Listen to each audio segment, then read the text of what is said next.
ओम सभी को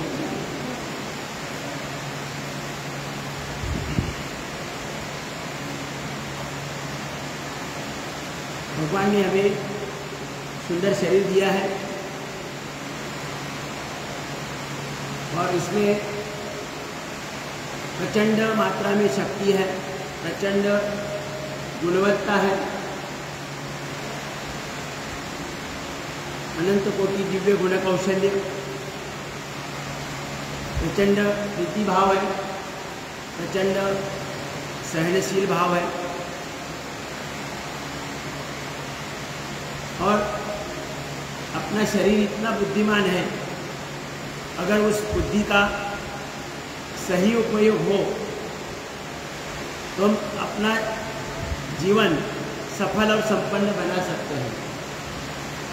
और उसके लिए हम सब ने देखा प्रमुख रिक्वायरमेंट क्या है, हमारा पाचन ठीक होना चाहिए। सबसे महत्वपूर्ण कौन सी चीज़ है, हमारा पाचन ठीक होना चाहिए।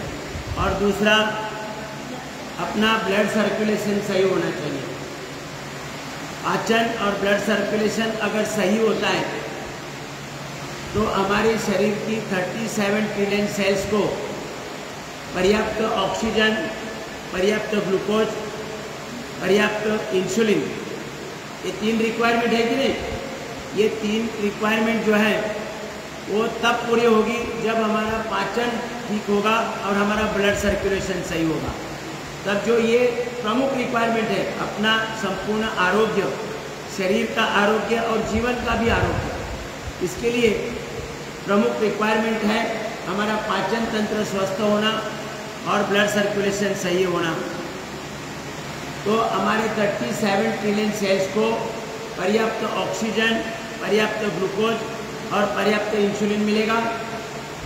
एक एक सेल के अंदर ग्लूकोज, ऑक्सीजन और ग्लूकोज का ज्वलन होगा और उस ज्वलन के लिए मदद कौन करेगा? इंसुलिन मदद करेगा। इंसुलिन के बगैर आग नहीं लगेगी। एक एक सेल, हमारी जो 37 ट्रिलियन सेल्स है वो 37 ट्रिलियन सेल जो है वो मिनी किचन है, मिनी किचन है। उसमें ऑक्सीजन और ग्लूकोज का ज्वलन होता है और उस ज्वलन से एनर्जी निर्माण होती है और उसी एनर्जी पर एक एक सेल की प्रोग्राम की फाइल ओपन होती है।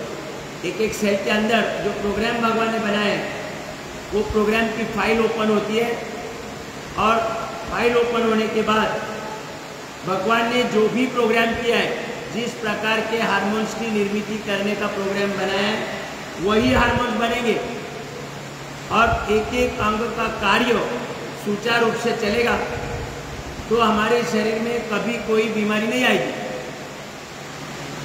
बाहर से अगर हम दवा लेना चाहें तो बहुत सारे अलग अलग दवाइयाँ, अलग अलग डॉक्टर हैं, लेकिन योग साधना में एक ही साध्य करना है हमें।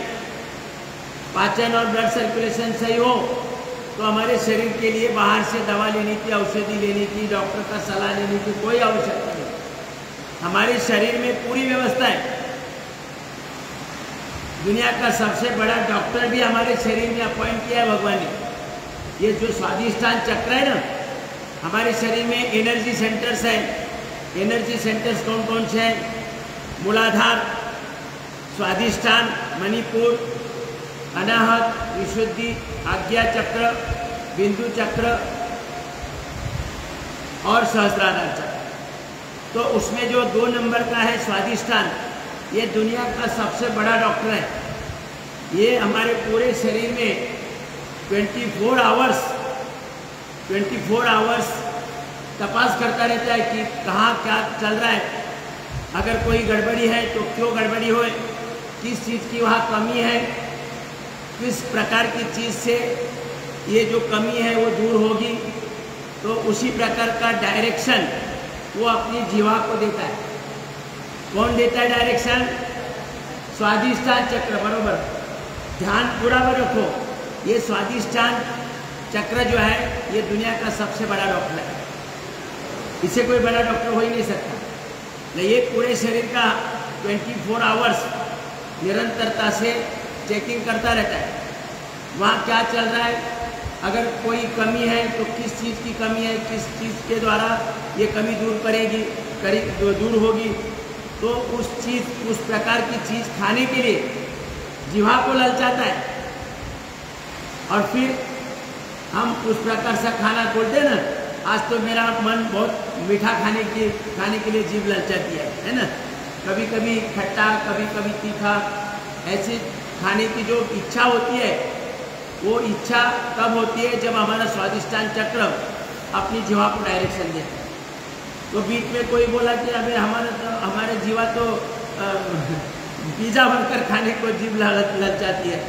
तो उसका कारण भी है, उसका जो डॉक्टर है ना, वो डॉक्टर ही ठीक नहीं है। क्या है, डॉक्टर ही ठीक नहीं है। तो डॉक्टर ठीक नहीं, इसीलिए इस प्रकार का डायरेक्शन मिलता है, पिज़्ज़ा बर्गर या गलत चीज़ें खाने का जो डायरेक्शन मिलता है, वो डॉक्टर सही होना चाहिए। और इसी के लिए ये जैसे स्वादिष्टान है, वैसे मूलाधार, स्वादिष्टान, मणिपुर, ये सब जो व्यवस्था है, वो पूरी व्यवस्था सही करने के लिए हम ये पूरी योग साधना कर रहे हैं। किसी भी एनर्जी सेंटर्स में कोई डिसऑर्डर नहीं होनी चाहिए, इसीलिए हम ये पूरी जो योग साधना की अलग अलग प्रक्रिया कर रहे हैं।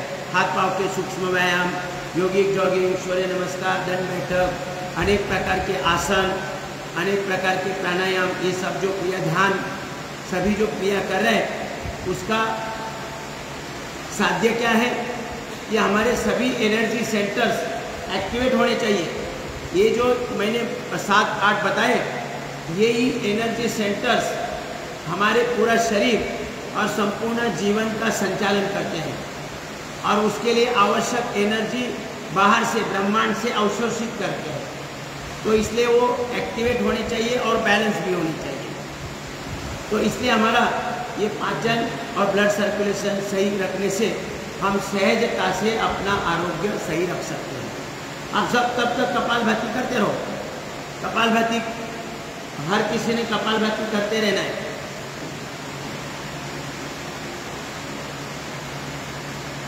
तो ये पूरा कल जो हुआ था, थोड़ा सा मैंने आपको बताया, बराबर सबके ध्यान में है कि अपना आरोग्य सही रखने के लिए ज़्यादा कुछ कठिन क्रिया करने की आवश्यकता नहीं है। पाचन और ब्लड सर्कुलेशन के लिए मिनिमम से मिनिमम पैकेज क्या है, कपालभाति और हाथ पाँव के सूक्ष्म व्यायाम, ये मिनिमम पैकेज है, और वो कोई भी कर सकता है, कोई भी कर सकता है। अब हमारी आज जो स्थिति है मानव की, उसके 4 कारण बताए मैंने। आज मानव जो जीरो अवस्था में है, उसके 4 कारण बताए मैंने। कौन कौन से? बिगड़ी हुई जीवन शैली, बिगड़ा हुआ आहार, बिगड़ा हुआ विचार और बिगड़ा हुआ श्रम माने व्यायाम। तो ये 4 कारण से हम लोग आज पूरे विश्व की 850 करोड़ मानव आज बुरा हाल है उनका, जीवन जीने में कठिनाई आ रही है। तो इसके लिए हमने योग किया, योग हम कर रहे हैं, और योग करने से जब हमारा पाचन और ब्लड सर्कुलेशन सही होगा, हमारे 37 ट्रिलियन सेल्स का स्ट्रक्चर और कैरेक्टर करेक्ट होगा।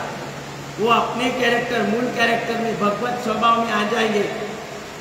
तो फिर क्या होगा? अब हमने देखा कि प्रत्येक सेल उसे जो प्रोग्राम किया है वही हार्मोन्स तैयार करेगी। तो हेयर सेल अपना कार्य करेगी, ब्रेन सेल अपना कार्य करेगी, ऐसे संपूर्ण शरीर में स्किन सेल है, बोन सेल है, हार्ट सेल है, लंग सेल है, वो अपना अपना कार्य करेगी और पर्याप्त हार्मोन्स की निर्मित होगी। तो सबसे बड़ा फायदा पहला क्या होगा? Hormonal balance. अपने शरीर में हार्मोनल इम्बैलेंस ही बीमारी का दूसरा नाम है। हार्मोनल इम्बैलेंस बीमारी का दूसरा नाम है। तो पहला, जब हम योग करेंगे और हमारा पाचन और ब्लड सर्कुलेशन सही होगा, अपने 37 ट्रिलियन सेल्स का स्ट्रक्चर और कैरेक्टर करेक्ट होगा, हाँ, तो हमारे शरीर में पहला फायदा क्या होगा हार्मोनल बैलेंस आएगा। अब जब पूरे शरीर के एक एक अंग के अंदर पर्याप्त हार्मोन्स निरंतरता से पर्याप्त निर्माण हो रहे, तो किसी भी अंग में कोई बिगाड़ नहीं होगा। और जब बिगाड़ होता है तो हम बाहर से दवा लेते हैं। जो हार्मोन्स मतलब प्रत्येक अंग क्रियाशील बनाए रखने के लिए विशिष्ट प्रकार के हार्मोन्स की आवश्यकता है, वही हार्मोन्स बनाने का प्रोग्राम भगवान ने अपने प्रत्येक अंग में लगाया है। तो हेयर है, ब्रेन सेल है, आई सेल्स है, नोज सेल्स है, टंग सेल्स है, अर्थ सेल्स है, ये thyroid cell, lung cell, heart cell, kidney, liver, intestine, pancreas, gallbladder, prostate, uterus, ovary, ये सभी के अंदर वो प्रत्येक अंग अलग अलग अंग सदैव क्रियाशील रहे, सही कार्य हो, इसलिए जिस प्रकार के हार्मोन्स बनने चाहिए उस प्रकार के हार्मोन बन जाएंगे। तो अपने शरीर में पहला फायदा क्या होगा? Hormonal balance. हार्मोनल इम्बैलेंस ही बीमारी का दूसरा नाम है। हम जब किसी डॉक्टर के पास जाते हैं किसी समस्या के लिए, तो बोलता है कि आपका लीवर काम नहीं कर रहा है। और लीवर क्यों नहीं काम कर रहा है? तो लीवर के कार्य के लिए जिस प्रकार के हार्मोन जरूरी है वो हार्मोन्स लीवर सेल निर्माण नहीं कर रहे, तो फिर डॉक्टर लीवर को व्यायाम देके लीवर को ठीक करने की बात नहीं करेगा। उस जिस प्रकार के हार्मोन चाहिए, कमी है, उस प्रकार के हार्मोन बाहर से दवा के रूप में देने का प्रयास करेगा। तो आप तो हमेशा दवाई लेते रहेंगे, लेकिन योग में क्या होता है? लीवर को ठीक करने का प्रयास होता है। लीवर को ठीक करके लीवर के द्वारा ही अपने लिए आवश्यक हार्मोन निर्मित की व्यवस्था भगवान ने बनाई है। तो हमें लीवर को ही क्रियाशील करना है, तो हार्मोनल बैलेंस होगा। दूसरा फायदा क्या होगा? जो सेल्स कमजोरी के कारण मृतप्राय होने जा रहे थे, वो सेल्स पुनः जीवित होंगे। उन्हें पर्याप्त पोषण मिलेगा ना, ऑक्सीजन, ग्लूकोज और इंसुलिन मिलेगा। तो जो सेल्स अभाव के कारण, पोषक तत्व के अभाव के कारण मृतप्राय होने जा रहे थे, तो वो पुनश्च जीवित होंगे। तो ये दूसरा फायदा अपनी भाषा में क्या बोलते हैं? डीजेनरेट सेल रीजेनरेट होंगे। बोलो डीजेनरेट सेल, डीजेनरेट सेल बोलो, रीजेनरेट होंगे, यानी पुनः जीवित होंगे सेल्स, अपना कार्य करना शुरू करेंगे। पहला फायदा हार्मोनल बैलेंस, दूसरा फायदा डीजेनरेट सेल रीजेनरेट होंगे। और जब सॉफ्टवेयर की फाइलें ओपन होगी, मैंने एक एक सेल के अंदर अनंत कोटि दिव्य गुण कौशल्य है, अपार बुद्धिमत्ता है, वो मैंने सुप्त शक्ति है। वो क्या है? सुप्त अवस्था में शक्ति जो थी, वो सॉफ्टवेयर की फाइल ओपन होने के कारण सुप्त शक्तियाँ जागृत हो जाएगी। तो तीसरा फायदा क्या है? सुप्त शक्तियों का जागरण। तीसरा फायदा सुप्त शक्तियों का जागरण होगा। फिर चौथा फायदा, जब हमारे शरीर में ऑक्सीजन की मात्रा बढ़ेगी, एक एक सेल एनर्जाइज होगी, तो इसका मतलब क्या? कि हमारे सेल में, शरीर में शुभ का आगमन होगा और अशुभ का विलय होगा। शुभ का आगमन और अशुभ का विलय होगा। ये चौथा फायदा है। आपको लाभ पूछे जाएंगे कि योग साधना करने से क्या लाभ मिलता है। तो पहला फायदा है हार्मोनल बैलेंस, दूसरा रीजनरेट सेल रीजनरेट होंगे, तीसरा सुप्त शक्तियों का जागरण। वही तो हमें करना है कि हमारी समस्त शक्तियाँ अनंत कोटि दिव्य गुण कौशल्य सुप्त अवस्था में है, इसलिए हमारे अंदर कितनी अपार शक्ति है इसकी हमें कल्पना ही नहीं। तो इसी के साथ हमें जोड़ना है। योग माने क्या करना? योग माने जोड़ना।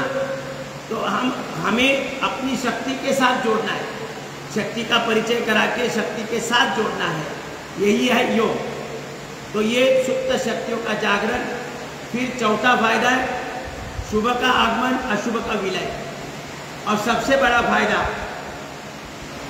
पांचवा फायदा जो है, पूर्ण अवस्था की तरफ हम अग्रसर होंगे। आज हम सभी मानव अपूर्ण अवस्था में हैं। अगर हम पूर्ण अवस्था में रहेंगे तो हमारे शरीर में कोई बीमारी नहीं आएगी, हमारा जीवन सहज बनेगा। हमें जीवन के लिए जो भी चाहिए, हमारे परिवार की जो भी रिक्वायरमेंट है वो पूरी करने में हमें कोई समस्या नहीं आएगी। आज मानव छोड़कर बाकी सभी जीव कोई रोजी रोटी के लिए काम करता है क्या? मानव छोड़कर कोई जीव अपना जीवन, अपना शरीर आरोग्य संपन्न रखने के लिए, उसके लिए जो चाहिए उसकी प्राप्ति के लिए कोई मतलब रोजंदारी में जाता है क्या? जाता है कोई? और फिर भी स्वस्थ है। उनके पास ना खिस्सा पॉकेट है ना, ना वो चोरी करते हैं, है ना, कोई गड़बड़ी वाला काम करते नहीं है, फिर भी मस्त है कि नहीं मानव छोड़कर। इसका मतलब वो अब भगवान ने जो पूर्ण अवस्था दी है वो पूर्ण अवस्था उनकी आबादित है। उनकी पूर्ण अवस्था आबादित होने के कारण उन्हें कोई चिंता नहीं है।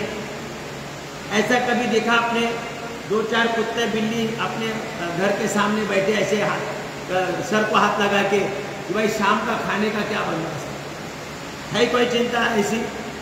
कोई चिंता नहीं है, क्योंकि वो पूर्ण अवस्था में भगवान ने, उन्हें पता है हमें भगवान ने इस धरती पर भेजा है तो पूरी उसी की जिम्मेदारी है। हमें खान पान देना, सब कुछ व्यवस्था करना, ये किसकी जवाबदारी है? उसकी जवाबदारी। माता पिता है भगवान प्रभु। लेकिन हमारे मानव के साथ ऐसा नहीं होता है। मानव को अपने जीवन चरितार्थ के लिए कार्य करना पड़ता है, काम करना पड़ता है। ये अपूर्ण अवस्था में होने के कारण, अपूर्ण अवस्था में आज मानव अपूर्ण अवस्था में है, तो ये अपूर्ण अवस्था, हमें अपूर्ण अवस्था से पूर्ण अवस्था की तरफ जाना है। जैसे बाकी सभी जीव हैं, उन्हें कोई चिंता नहीं है, किसी प्रकार की चिंता नहीं है कि भाई हमारा क्या होगा, हमारे बच्चों का क्या होगा, उनका भविष्य क्या रहेगा, ऐसी कोई चिंता नहीं है। सब बराबर सही रूप से चल रहा है। तो ये सबसे बड़ा योग साधना करके हमारा सबसे बड़ा फायदा जो है वो 5वां फायदा, पूर्ण अवस्था की तरफ हम अग्रसर मतलब चल पड़ेंगे। पूर्ण अवस्था तुरंत नहीं आएगी। इतना थोड़ा सा 1 साल 2 साल 4-5 वर्ष योग करने से हमें पूर्ण अवस्था की तरफ नहीं जाएंगे। हमें काफ़ी समय लगेगा। पूरी तन्मयता से, पूरे समर्पित भाव से योग करने के बाद हम धीरे धीरे पूर्ण अवस्था की तरफ जाएंगे। 5%, 10%, 15% ऐसे। तो तब हमें अपनी शक्ति एक्टिवेट होगी, उसका हमारे साथ परिचय होगा, हम उसके साथ जुड़ जाएंगे और हमारा जीवन सफल और संपन्न बनेगा। आरोग्य संपन्न बनना तो वो साइड इफेक्ट है, मतलब आरोग्य संपन्न रोगी बनना अपना स्वभाव ही नहीं है। मानव छोड़कर कोई रोगी होता है क्या? मानव छोड़कर कोई जीव रोगी नहीं होता है, बीमार नहीं पड़ता है। कोई मच्छर कभी दूसरे मच्छर को पूछता है कि भाई मैं बीमार हूँ, थोड़ा सा खून ला के दे दो आज के 1-2 दिन? नहीं होता है, कोई बीमार नहीं होता। मानव बीमार होता है। मानव बीमार क्यों होता है? तो आज मानव अपूर्ण अवस्था में है, उसके अंदर जो व्यवस्था है वो पूरी सुप्त अवस्था में चली गई।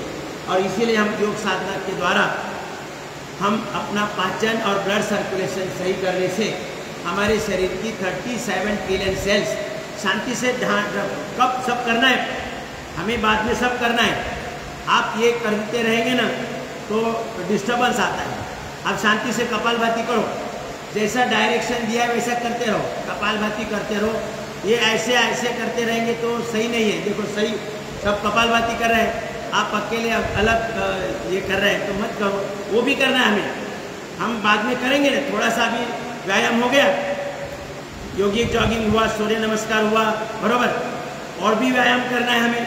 लेकिन बीच में थोड़ा सा जब हम यहाँ योग टीचर बनने आ रहे हैं तो हमें कुछ थोड़ा नॉलेज भी होना चाहिए कि हमारा आरोग्य ठीक कैसा रहे, इसके बारे में थोड़ा सा आप सुनो।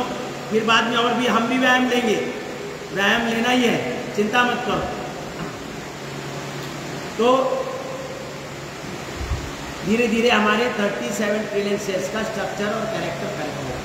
तो आरोग्य संपन्न रहने के लिए आपको समझ में आया कि हमारा पाचन और ब्लड सर्कुलेशन सही रखने से, और फिर उसके लिए हम सब ये क्रिया कर रहे हैं, अलग अलग जो क्रिया कर रहे हैं वो इसी के लिए कर रहे हैं कि हमारा पाचन और ब्लड सर्कुलेशन सही रहे। अब हम लोगों ने देखा पाचन बिगाड़ होने से ही गड़बड़ी होती है। अब देखो पाचन में बिगाड़ हुआ तो हमारा पैनक्रियाज बराबर काम नहीं करेगा। पैनक्रियाज जितना इंसुलिन चाहिए नियमित रूप से उतना इंसुलिन देने के बजाय 50% इंसुलिन देगा। ये पैनक्रियाज इंसुलिन देता है तभी एक एक सेल के अंदर ज्वलन होता है, और उसी ज्वलन पर एक एक सेल की प्रोग्राम की फाइल ओपन होती है। बराबर है ना? इतना तो समझ गए ना कि ऑक्सीजन और ग्लूकोज का ज्वलन होने के लिए मदद कौन करता है? जोर से बोलो जरा। इंसुलिन मदद करता है। अभी ये इंसुलिन बराबर होना चाहिए कि नहीं?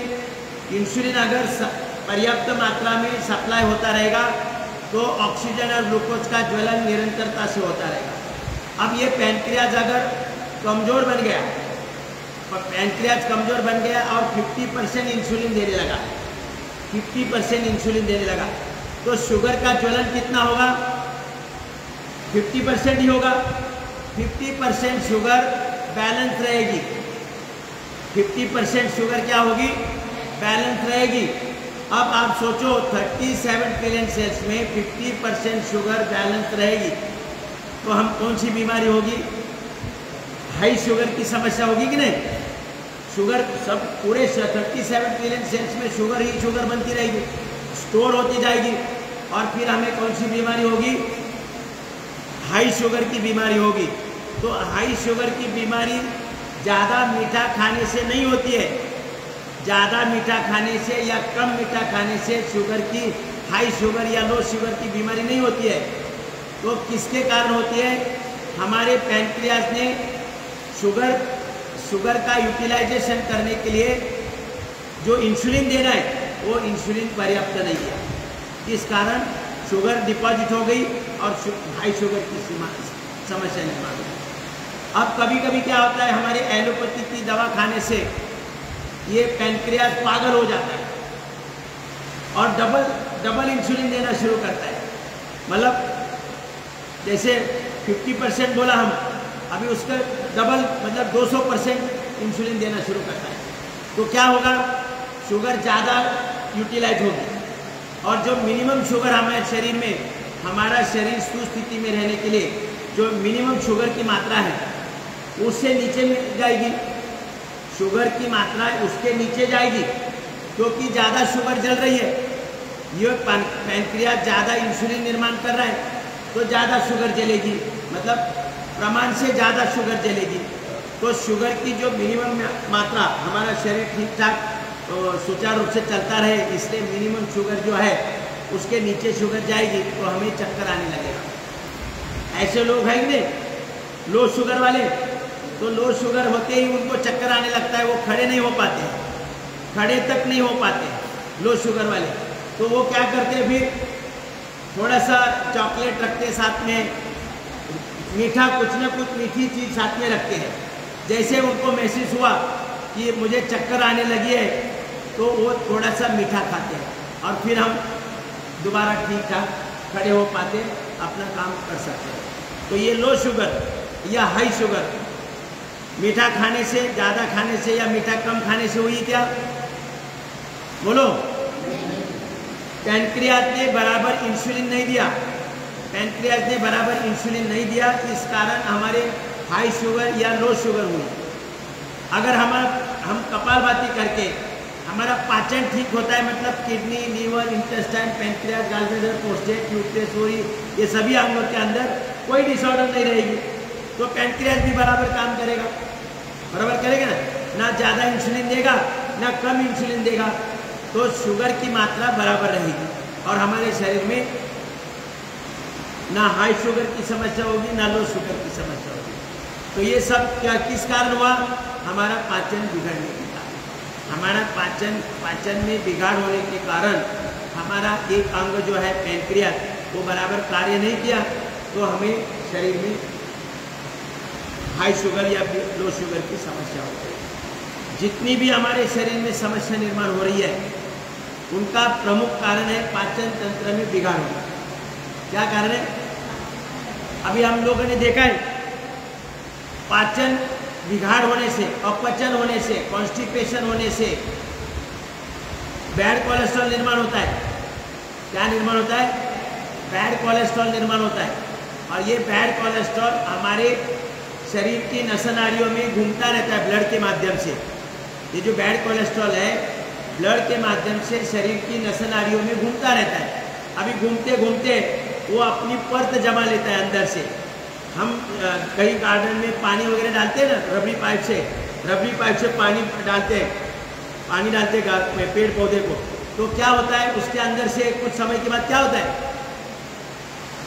अंदर से शैवाल आता है ना, अंदर रबड़ी पाइप के अंदर शैवाल आता है, माने जो कचरा है वो जम जाता है। मतलब वो अभी नसनाड़ी की डीपनेस ऐसी है तो हमारा हार्ट के लिए ब्लड सर्कुलेशन सही होता है, मतलब कोई प्रेशर नहीं देना पड़ता है। लेकिन जब बैड कोलेस्ट्रॉल ये नसनाड़ी के अंदर घूमना शुरू होगा तो इसके अंदर परत जमा होती है, अंदर से परत जमा होती है, और ये परत के कारण उसकी जो डीपनेस है ये कम होती जाएगी, धीरे धीरे ऐसी कम होती जाएगी। फिर हार्ट को ब्लड सर्कुलेशन के लिए प्रेशर देना पड़ेगा। फिर डॉक्टर क्या बोलते हैं, आपका बीपी बढ़ गया है, ब्लड प्रेशर बढ़ गया है, मतलब ज़्यादा प्रेशर देना पड़ रहा है। क्यों ये ज़्यादा प्रेशर क्यों देना पड़ रहा है? तो ये जो नसनाड़ी को डीपनेस है ब्लड सर्कुलेशन वाली, उसका ये डीपनेस कम हो गया तो ब्लड सर्कुलेशन में बाधा आ रही है, तब ज़्यादा प्रेशर, ज़्यादा ताकत लगानी पड़ रही है, तो अब हमारा बीपी की समस्या निर्माण होती है, बरोबर। तो ये डॉक्टर क्या करते हैं, डॉक्टर हमें बैड कोलेस्ट्रॉल डाइल्यूट करने की गोली देता है, तो ये बैड कोलेस्ट्रॉल डाइल्यूट हो जाता है, फिर हमारी नसनाड़ियाँ बराबर काम करने लगती है, तो ब्लड सर्कुलेशन सही होता है, बीपी की समस्या नहीं होती है, बरोबर। तो अगर पाचन ठीक होता है तो बैड कोलेस्ट्रॉल निर्माण ही नहीं होगा। पाचन ठीक होता है तो बैड कोलेस्ट्रॉल निर्माण ही नहीं होगा, और बैड कोलेस्ट्रॉल निर्माण नहीं होगा तो हमारे नसनाड़ियों के अंदर ये परत नहीं जमा होगी और बीपी नहीं बढ़ेगा, और ये बैड कोलेस्ट्रॉल जमते एक समय ऐसा चिपक जाता है, और तब हम क्या बोलते हैं, उसको क्या बोलते हैं, ब्लॉकेज आ गए। अरे आप लोग कोई किसी को भी नहीं पता, बोलते हैं ना अपना ब्लॉकेज है, किसी के हाथ में ब्लॉकेज है तो इसके लिए बाईपास करने पड़ते हैं, फिर कोई एंजियोप्लास्टी करने के लिए जाता है। तो ये क्यों जाता है? ब्लॉकेज खोलने के लिए। तो इसीलिए डॉक्टर क्या बोलते हैं, आपका ये जो बीपी बढ़ गया है, ब्लॉकेज आ गई है, तो उसका मूल कारण बैड कोलेस्ट्रॉल बढ़ गया है। तो बैड कोलेस्ट्रॉल किसने बनाया? पेट ने बनाया ना। पाचन ठीक ना होने के कारण बैड कोलेस्ट्रॉल बन गया है, तो वो बैड कोलेस्ट्रॉल डाइल्यूट करने के लिए दवा देगा, और हम क्या देंगे, कपालभाति करके पाचन ठीक करने की विधि देंगे। तो पाचन ठीक होगा तो बैड कोलेस्ट्रॉल निर्माण ही नहीं होगा। तो बैड कोलेस्ट्रॉल डाइल्यूट करने के लिए बाहर से गोली लेने की क्या आवश्यकता है? तो वो तो बोलेगा कि अभी आपका बीपी हो गया, ब्लड प्रेशर बढ़ गया है, तो आपको जीवन भर गोली खानी पड़ेगी, बीपी ऐसा ही रहेगा, ठीक नहीं होगा, ऐसा ही बोलते हैं ना। मुझे भी बोला था 210 बीपी था, तो डॉक्टर ने बोला जीवन भर गोली खानी पड़ेगी। और जब मैं कपालभाति से पाचन ठीक हुआ तब मेरा बीपी डाउन आने लगा, गोली भी खा रहा था और बीपी डाउन आने लगा। मतलब 210 बीपी गोली खाते खाते 11 वर्ष में 140 ऐसा रहता था। लेकिन जब मैंने कपालभाति किया और ज़्यादा कपालभाति करने लगा, पाचन ठीक होने लगा, बैड कोलेस्ट्रॉल की निर्मित बंद हो गई और गोली भी खा रहे, तो मेरा बीपी मतलब जो 120 के नीचे नहीं आना चाहिए तो वो 90 में आ गया, और जो नीचे वाला 80 है वो 70 पे 60 पे आने लगा, तो मुझे चक्कर आने लगा। तो फिर मैं डॉक्टर को पूछा, तो डॉक्टर बोले आप 2-2 गोली क्यों खा रहे, आपने एक ही गोली खानी चाहिए। मैं बोला मैं एक ही गोली खा रहा हूँ। फिर वो बोले कि ऐसा हो ही नहीं सकता, आप 2-2 गोली खा रहे हैं इसलिए आपका बीपी, जब मैंने 11 साल देख रहा है 140 के नीचे आया नहीं कभी, अभी ये 90 कैसे हो गए? तो 2-2 गोली मत खाओ। तब मैंने उनको बोला कि मैं गोली तो एक ही खा रहा हूँ, लेकिन मैं ये कपालभाति की क्रिया कर रहा हूँ, इसलिए मेरा बीपी और डाउन जा रहा है। तो उनको पता ही नहीं था तब ये कपालभाति क्या होता है। उस 25 साल पहले उनको पता ही नहीं था डॉक्टर को ये कपालभाति क्या। तो मैंने करके दिखाया और मैंने बोला कि आप आस्था चैनल पर टीवी पर देखो। बोले मैं 2 दिन देखता हूँ, 2 दिन मैं टीवी देखता हूँ और फिर आपको बताता हूँ क्या करना चाहिए। तो उन्होंने देखा, वो बहुत मतलब एकदम एक्साइट हो गए। बोले ये तो बिल्कुल साधारण क्रिया है और इसके लिए जीवन भर गोली खाने की क्या जरूरत है। तो उन्होंने मुझे बोला भाई आप या तो गोली खाओ या तो कपालभाति करो। मैं बोला गोली छोड़िए चलेगा? बोले छोड़ना ही पड़ेगा, नहीं तो मर जाएगा। तो तब से मैंने गोली छोड़ी 25 साल पहले। आज तक कोई गोली नहीं है। मेरा जो 210 बीपी हुआ करता था वो 120-80 है। पिछले 25 साल में कोई गोली नहीं खाई, लेकिन कपालभाति में 10,000 कर रहा हूँ रोज 10,000 कपालभाति करके ही मैं आता हूँ। उसके पे 10,000 कपालभाति किए बगैर मैं घर छोड़ता ही नहीं है। तो आप समझ में आया, अगर हमारा पाचन ठीक है तो बैड कोलेस्ट्रॉल निर्माण नहीं होगा, और बैड कोलेस्ट्रॉल निर्माण नहीं होगा ना हार्ट में बीपी की समस्या होगी, ना ब्लॉकेज की समस्या होगी। और ये आप ध्यान रखो, ब्लॉकेज की समस्या केवल हार्ट में होती है ऐसा नहीं है। शरीर में कहीं भी ब्लॉकेज आ सकते हैं और ब्लड सर्कुलेशन में बाधा आ सकती है। तो इसलिए हमारा पाचन ठीक रखना एक साधारण उपाय है। कितना जो भी शरीर में बिगाड़ होगा उसका एक ही उपाय है। क्या उपाय है? पाचन तंत्र को स्वस्थ रखना। ना अलग अलग दवा है, ना अलग अलग डॉक्टर है, कुछ भी नहीं है। एक ही दवा है, पाचन तंत्र को स्वस्थ रखना। कितना सिंपल है। अब पाचन तंत्र खराब है माने जो अपने अंग है, kidney, liver, intestine, pancreas, gallbladder, prostate, uterus, ovary, ये सब अलग अलग अंग है, उसमें डिसऑर्डर आती है। पाचन तंत्र बिगाड़ होता है माने ये पेट के सभी जो अंग है उसमें डिसऑर्डर आ जाती है। तो उसी के कारण अभी लीवर हमारे पाचन के लिए, आहार का पाचन होने के लिए अनेक प्रकार के पाचक रस देता है। क्या देता है? पाचक रस।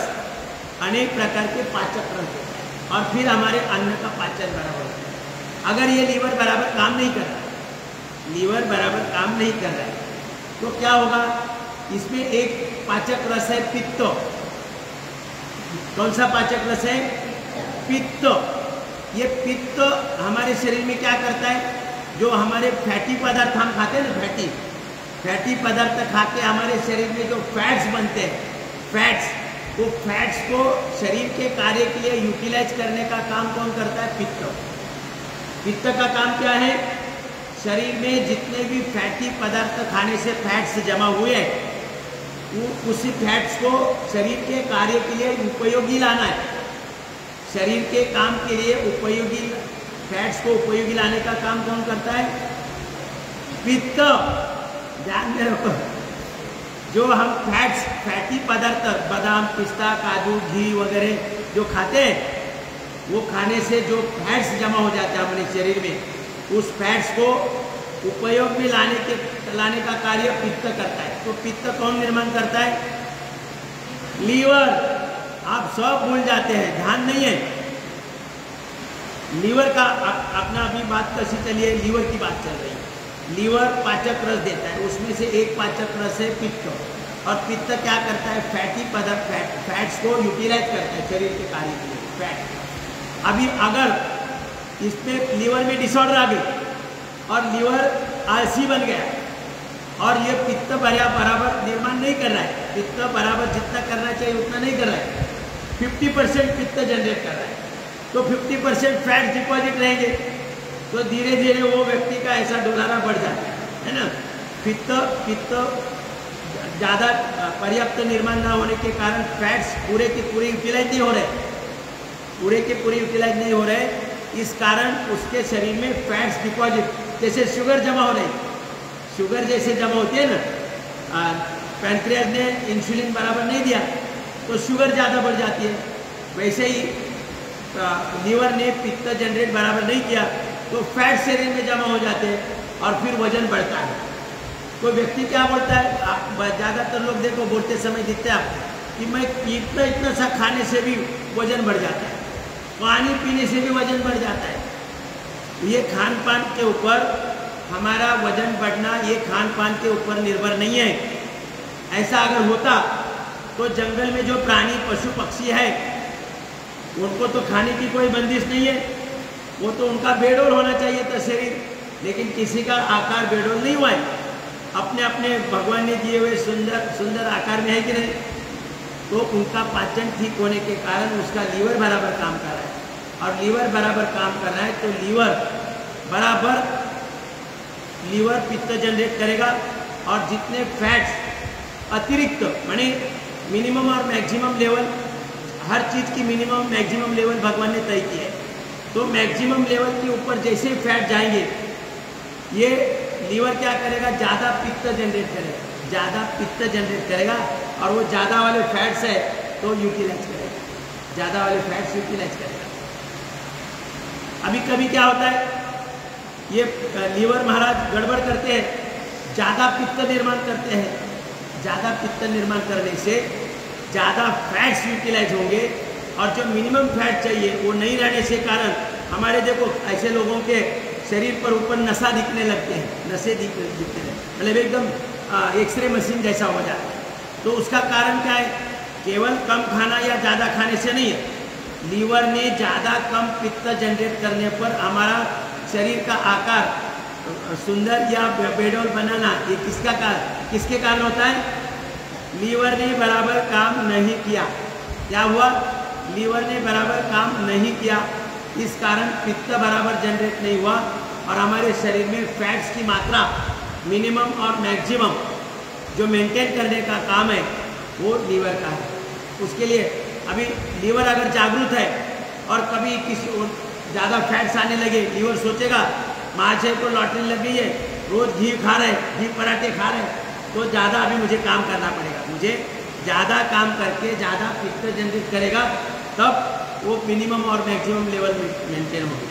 तो शरीर का आकार सुंदर सुडौल और आकर्षक रखने के लिए रखने की जिम्मेदारी किसकी है, लीवर की है कि नहीं, और लीवर को ठीक रखने की जिम्मेदारी किसकी है, हमारी है। लीवर को ठीक रखने की जिम्मेदारी हमारी है, और वो कैसे रखेंगे, हमारा पाचन और ब्लड सर्कुलेशन सही रखने से हमारा लीवर सही रहेगा। अब तीसरी चीज, हमारे शरीर में जब अपचन होता है, अपचन, तो अपचन होने के कारण यूरिक एसिड निर्माण होता है। यूरिक एसिड, ये यूरिक एसिड आपको आर्थराइटिस की समस्या किसी को अगर हो गई, सांधे जॉइंट्स वगैरह दुखने लगे, तो डॉक्टर क्या बोलते हैं, आपका यूरिक एसिड बढ़ गया है। यूरिक एसिड ऐसे जॉइंट्स में जमा हो जाता है, ये जॉइंट्स जितने भी है जॉइंट्स में यूरिक एसिड जमा हो जाता है। अब ये यूरिक एसिड जब जॉइंट्स में जमा होता है, एसिड ही है ना यूरिक एसिड, तो ये क्या करता है, यहाँ जो कार्टिलेज है, रबर जैसा पोर्शन है, हर एक जॉइंट के अंदर क्या है, दो हड्डियों के बीच में एक कार्टिलेज है रबर जैसा, वो रबर जैसा कार्टिलेज वो बर्नआउट करता है, एसिड है ना, वो बर्नआउट करता है। फिर क्या होता है, ये हड्डी पर हड्डी घिसने लगती है, और फिर टेढ़ी मेढ़ी ऐसी हो जाती है। मेरुदंड तक किसी का देखो, कोई व्यक्ति आपको ऐसे चलते हुए दिखाई देगा तो मेरुदंड भी टेढ़ा मेढ़ा हो जाता है। क्यों, ये जो कार्टिलेज है, अभी यहाँ में 33 मनके है ना, तो दो मनके के अंदर भी कार्टिलेज है, तो कार्टिलेज बर्नआउट हो गया, तो वो मनके भी सही काम नहीं करते हैं। तो हमारे शरीर में अपचन होने से क्या बन गया, यूरिक एसिड बन गया। अपचन होने से यूरिक एसिड बन गया, तो ये यूरिक एसिड हमारे शरीर के जॉइंट्स में जमा होकर वहाँ जो कार्टिलेज है वो कार्टिलेज को खा जाता है, और फिर हमारे शरीर के ऐसी हाथ पैर सब अकड़ जाते हैं, उसमें मूवमेंट नहीं होती। ऐसे व्यक्ति ने, अगर मैं गारंटी देता हूँ, 1-1 घंटा सुबह शाम कपालभाति की, कोई बाहर से दवा नहीं ली, पाचन ठीक होने से जैसे यूरिक एसिड निर्माण बंद होगा, यूरिक एसिड निर्माण ही बंद होगा, तो हमारे शरीर में कहीं भी कोई अकड़न नहीं रहेगी। समझ में आया? यूरिक एसिड क्या क्या बनता है अपचन से, इंसुलिन की मात्रा कम ज़्यादा होती है, पित्त की मात्रा कम ज़्यादा होती है, यूरिक, हाँ,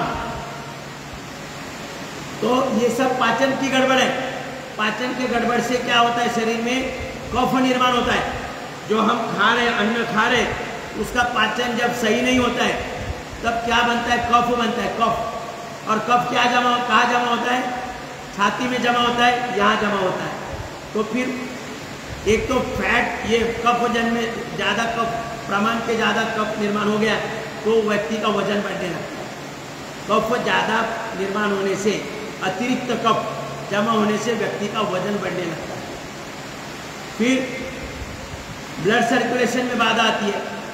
फिर हमें यहाँ कफ जमा होने से ब्लड सर्कुलेशन सही हो नहीं रहा है, तो हमें दमा, सर्दी, खांसी, दमा, अस्थमा, ब्रोंकाइटिस जैसी बीमारी हो जाती है। ये कफ के कारण होती है। डॉक्टर क्या बोलते हैं, पूरा छाती में कफ भरा है, ये कफ को निकालना पड़ेगा, नहीं तो कुछ एक नाम है निमोनिया, क्या होता है, निमोनिया हो गया है। तो निमोनिया होने के बाद वो आदमी जिंदा रहने की कोई गुंजाइश नहीं रहती, ऐसे डॉक्टर बोलते हैं। ऐसा कुछ नहीं है। ये सब, ये जो हमें मूल कारण समझ में, यहाँ कफ आया कहाँ से, यहाँ से आया ना सेंट्रल गवर्नमेंट से, तो सेंट्रल गवर्नमेंट को ही ठीक करना है। तो ये कफ की निर्मित नहीं होगी तो यहाँ कहाँ से जमा हो, फिर सर्दी, खांसी, दमा, अस्थमा, ब्रोंकाइटिस ऐसी बीमारी होगी नहीं। बराबर समझ गए। अब यहाँ जमा होने से क्या होता है, बाल झड़ने लगते हैं, बाल सफ़ेद होने लगते हैं, आंखों पर चश्मा आता है, ब्रेन डिसऑर्डर आती है, फिर बोलते हैं हमें नींद नहीं आती है। कोई बोलता है नींद नहीं आती है, कोई बोलता है हमें नींद से हम बाहर ही नहीं आ सकते, मतलब ब्रेन डिसऑर्डर आती है। बराबर, आंखों पर चश्मा आ जाता है, कैटरैक्ट होता है, कान की सुनने की क्षमता कम हो जाती है, सूंघने की क्षमता, टेस्ट देने की क्षमता, ये पूरा यहाँ जो कार्य चलता है वो कार्य सही नहीं चलता है। किस कारण, वहाँ के अंगों को पर्याप्त ऑक्सीजनेटेड ब्लड नहीं मिलता है। ऑक्सीजनेटेड ब्लड कब मिलेगा, जब यहाँ ब्लड सर्कुलेशन सही होगा। तो यहाँ तो कफ भरा है, सभी नसनारियों में क्या भरा है, कफ भरा है। तो कफ जब तक कफ नहीं निकलेगा तब तक ब्लड सर्कुलेशन सही नहीं होगा, हेयर सेल को पर्याप्त ऑक्सीजन नहीं मिलेगा, आई सेल्स को पर्याप्त ऑक्सीजन नहीं मिलेगा। क्यों, कफ के कारण अवरोध आ रहा है, ब्लड सर्कुलेशन ही नहीं हो रहा है। तो अगर हमारा पाचन ठीक होगा तो कफ ही नहीं निर्माण होगा। ज़्यादा अतिरिक्त कफ तो होना ही चाहिए। ये वात, पित्त, कफ है ना, वो जरूरी है हमारे शरीर के संचालन के लिए, लेकिन अतिरिक्त कफ निर्माण होने से वो यहाँ जमा हो जाता है, फिर अनेकों प्रकार की बीमारी हो जाती है। अब ये कफ और क्या करता है, हमारे शरीर में डॉक्टर बोलते हैं ना, गांठें बन गई है, फाइब्रॉइड्स, लंग में फाइब्रॉइड्स, लीवर में फाइब्रॉइड्स, यहाँ फाइब्रॉइड्स, वहाँ फाइब्रॉइड्स, गांठें बन गई। ये कारण है ये कफ का। कफ जब अतिरिक्त हो जाता है तो कहीं ना कहीं अपनी जगह बन लेता है, और ये कफ जब गांठें बनाता है, गांठें बनने से धीरे धीरे वह कैंसर में भी कन्वर्ट हो जाती है, फिर कैंसर भी हो जाता है। तो ये कफ कितना कफ हमारे शरीर के लिए जरूरी है, ध्यान रखें, कफ हमारे शरीर में जरूरी है, लेकिन जब अतिरिक्त होता है तो हमारे पूरे शरीर में गड़बड़ करता है। तो ये गड़बड़ ना हो, इसलिए कफ ही निर्माण ना हो, उसके लिए क्या करना चाहिए, बोलो जोर से बोलो, एक कम से कोई बाकी का ध्यान नहीं तो एक तो कोई बोले। पाचन ठीक करने से, पाचन ठीक होने से कफ ही निर्माण नहीं होगा, तो ये बाकी सबकी आगे वाली जो प्रोसेस है गड़बड़ी की तो होगी नहीं। आए समझ में, कफ निर्मिति या bad cholesterol, uric acid, insulin का कम होना, पित्त का कम ज़्यादा होना, ये सब गड़बड़ी, उसका प्रमुख कारण क्या है, पाचन बिगाड़ होने से ये सब गड़बड़ी हो जाती है। तो पाचन ठीक होने से इन सभी गड़बड़ी से हम बच जाएंगे, हमारे शरीर में कोई बीमारी आ ही नहीं सकती। बराबर, आंखों पर ना चश्मा आएगा, ना कैटरैक्ट होगा, ना डॉक्टर के पास जाना पड़ेगा, हमारे हाथ में सब कुछ। अभी मुझे 8वीं कक्षा से चश्मा था, डॉक्टर बोलते क्या, एक बार चश्मा लग गया मरे पड़े चश्मा रहेगा, ऐसा कुछ सब गलत है। अभी मेरा 70 साल में चश्मा निकल गया, अभी मुझे चश्मा लगाने से दिखता नहीं है, चश्मा निकालने से दिखता है। तो ये डॉक्टर का अज्ञान है कि जन्म के बाद, मैंने कल भी बताया, जन्म के बाद हमारे शरीर में जो भी बीमारी आती है वो सब बीमारी योग साधना से ठीक होती है। डॉक्टर ये नहीं बोलते। अपने भारत मतलब अंग्रेजों के समय में तो एक कानून बना के रखा था, 53 बीमारी नाम दिया है उसमें कानून में, 53 बीमारी का, कि ये बीमारी ठीक होती है, ऐसा अगर कोई बोलेगा तो उसको जेल में डाला जाए। देखो मतलब 53 प्रकार की बीमारी अगर कोई बोलता है कि ये ठीक होती है तो उसे जेल में डाला जाएगा, ऐसा कानून बना के रखा। और वही कानून आज तक चालू है, वही कानून आज तक चालू है। ये बीमारी ठीक होता है ऐसा कोई बोलना ही नहीं है, ये मतलब गलत है, ऐसा वो कानून बना दिया। और हम क्या बोलते हैं कि मानव शरीर के अंदर जन्म के बाद जो भी बीमारी आएगी वो सब बीमारी साधारण योग साधना से, कपालभाति से ठीक हो जाती है। समझ में आया? अभी कल आपने सुना, आज सुना, तो आपको पता चला कि भाई हमारा पाचन, केवल पाचन ठीक होने से हमारे शरीर में कोई गड़बड़ी नहीं आ सकती, हमारे जीवन में कोई गड़बड़ी नहीं आ सकती। वो कल और परसों हम बराबर देखेंगे, तब आपको पता चलेगा। अरे हमें पैसे की भी, धन की भी कमी नहीं होगी अगर हमारा पाचन ठीक है। आश्चर्य है कि नहीं? शुरू में तो आश्चर्य लगता है, पाचन ठीक होने से धन कैसे मिलेगा? पाचन ठीक होने से, अभी ये तो ठीक है, पोपटराव ने बोला कि पाचन ठीक होने से कफ नहीं बनेगा, तो कफ के कारण अलग अलग बीमारी नहीं होगी, लीवर ठीक होगा तो पित्त बराबर जनरेट होगा, ना मोटापा होगा, ना वजन बढ़ेगा, कम होगा, वगैरह वगैरह, है ना। यूरिक एसिड का बताया। लेकिन पाचन ठीक होने से पैसे भी मिलता है, धन भी मिलता है। ये वो आपको, उसके लिए आपको कल और परसों सुनना पड़ेगा, तब आप मान जाएंगे अरे बराबर है, हमारा पाचन अगर ठीक है तो हमारे जीवन में हमें कोई धन की कमी नहीं होगी। इसीलिए मैं हमेशा हमारा इसमें लिखता हूँ, आरोग्य संपन्न और साधन संपन्न, आरोग्य संपन्न और साधन संपन्न बनने के लिए हम ये योग साधना करते हैं। साधन संपन्न मैंने हमें वो क्या बोलते हैं, अन्न वस्त्र और निवारा। हमारी जरूरतें क्या है? अन्न वस्त्र और निवारा। इसके बारे में जीवन में कभी भी कमी नहीं आएगी। आप धन से माला माल होंगे, लेकिन इसके लिए आप कल और परसों पूरा सुनना पड़ेगा। अभी छोटी छोटी बातें, अब बीमारी नहीं होगी तो बीमारी पर जो खर्च हो रहा है ना, वो बच जाएगा कि नहीं? मतलब अगर बीमारी नहीं होगी हम, तो बीमारी पर जो खर्च हो रहा है आधा, मतलब 10-20% तो जो भी आता है इनकम, उसमें से 10-20% तो डॉक्टर के पास ही चला जाता है, वो भी बच जाएगा। उसके अलावा भी हमें धन मिलने की जो व्यवस्था है भगवान ने बनाई है, वो व्यवस्था हमें कल और परसों पूरी देखना है। इसके लिए कोई भी मिस नहीं करना और जल्दी आने का प्रयास करना, जल्दी आने का प्रयास करना है। नहीं तो भी अगर एक बात छूट गई तो फिर पता नहीं चलेगा, बोले ये पता नहीं ये कैसे धन मिलने वाला है, धन कैसे मिलने वाला है, सब चीज़ें कैसी मिलने वाली है। हमारे जीवन में कोई कमी नहीं, किसी भी प्रकार की कमियां नहीं रहेगी, शक्ति की भी कमी नहीं रहेगी, गुण कौशल्य की भी कमी नहीं रहेगी, प्रेम भाव की भी, प्रीति भाव की कमी नहीं रहेगी। हर कोई एकदम प्रेम से एक दूसरे से व्यवहार करेगा, एक दूसरे से प्रेम भाव से व्यवहार करेगा। उनके अंदर सहनशीलता बढ़ेगी। सहनशीलता माने हमेशा वो समझ स्थिति में रहेगा, कोई एक्साइट नहीं होगा। आप जैसे रोड से जा रहे हैं, तुरंत किसी का धक्का लगा, बता रहे डोले फुटने गए, ये जो एक्साइटमेंट है वो नहीं होगा। तो ये बहुत कुछ अपने शरीर के अंदर व्यवस्था भगवान ने लगाई है, उसका लाभ अगर हमें लेना है तो हमें पूरा ये 1-2 दिन सुनना पड़ेगा, तब हमें पता चलेगा कि ये कैसे होता है। तो अब हम थोड़ा सा व्यायाम करेंगे। जो व्यायाम वाले हैं उनको अभी जितना करना है उतना करो, समझे, लेकिन बीच बीच में मत टांगा रहो। कोई पाँव सामने खोलता है, कोई क्या करता है, कोई ऐसा करता है, वैसा, ऐसा नहीं करना है। अभी एक थोड़ा सा हो गया ना अपना लेक्चर, अभी हम व्यायाम करेंगे। व्यायाम कौन सा करना है पता है? उसमें पूरा व्यायाम होगा, मरकट आसन। मरकट आसन सब करते हैं ना, मैं फिर भी दिखाता हूँ, कुछ लोग नए हैं उन्हें पता नहीं मरकट आसन। मरकट आसन में हमारे पाँव का, घुटने का, कमर का, मेरुदंड का, पेट का, लंग्स और हार्ट का, थायराइड का, आँखों का पूरा व्यायाम होगा। तो मैं क्रिया करके दिखाता हूँ और फिर आप सब लोगों ने करनी है। मरकट आसन की पहली पोज, दूसरी पोज उतना ही करना है। फिर कंद्रासन करके है, वो दोनों में आपको दिखाता हूँ। देखो ये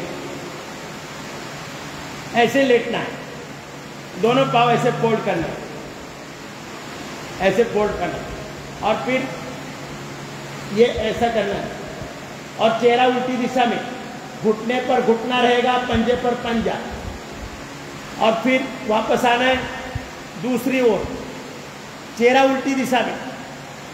अभी यहाँ रुकेंगे आधा मिनट, 1 मिनट, 2 मिनट। अब देखो यहाँ खिंचाव मिल रहा है ना, पेट की मांसपेशियों को खिंचाव मिल रहा है, कमर की मांसपेशियों, मेरुदंड की मांसपेशियों को खिंचाव मिल रहा है, गर्दन की, थायराइड की, हार्ट और फेफड़ों की, पूरा व्यायाम। इसमें आधा मिनट, 1 मिनट, 2 मिनट, 5 मिनट रुकना है, लेकिन अपने पास इतना समय नहीं, तो हम वो उसका अल्टरनेट ये करेंगे, ऐसा करेंगे 25 बार, 50 बार, 100 बार करना है ऐसे। अब ये एक पोज हो गई। दूसरी पोज, पाँव के पंजों में अंतर लेना है 1.25 फीट का। यहाँ ऐसे एक पाँव का पंजा दूसरे पाँव का घुटना छुएगा, छू रहा है कि नहीं? बोलो। एक पाँव का पंजा और दूसरे पाँव का घुटना और चेहरा उल्टी दिशा में। अब इसे भी हमें इस प्रकार से करना है।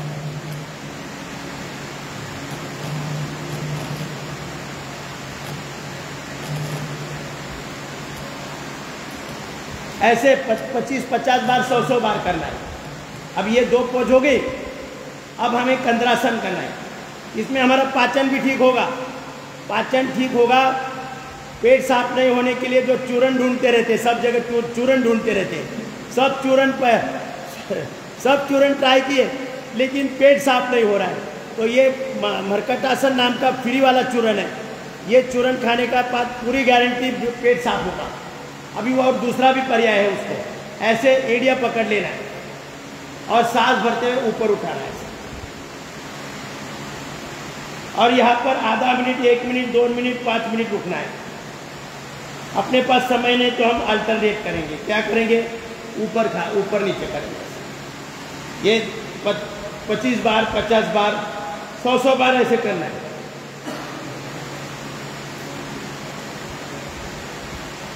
ऐसे फिर थोड़ा सा ऐसे अपने को रोल करना है, ऐसे फिर ऐसे करना है, लेफ्ट राइट, पूरा व्यायाम होगा। चलो अभी करो, अभी करो, जितना ताकत तकाओ कितना करना है। चलो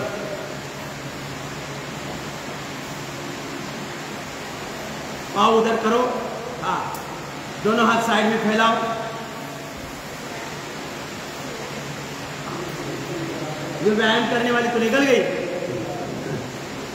कोई बात नहीं। हाँ, दोनों पाँव फोल्ड करिए, घुटने में मोड़ लीजिए, दोनों हाथ साइड में घुटने में मोड़ लीजिए। हाँ, अब घुटने लेफ्ट साइड में, देखो एक ही बता, एक साइड में रखो, घुटने लेफ्ट साइड में, लेफ्ट राइट करना है। शुरू करो, लेफ्ट राइट, अपनी अपनी शक्ति अनुसार करो, अपनी अपनी शक्ति अनुसार करो, करो बराबर।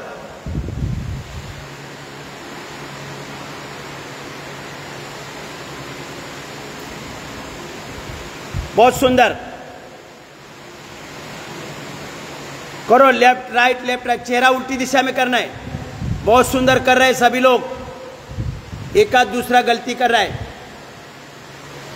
बहुत सुंदर करो, बराबर बराबर बराबर। पूरा पाचन तंत्र स्वस्थ होगा, पेट साफ होने में कोई समस्या नहीं आएगी।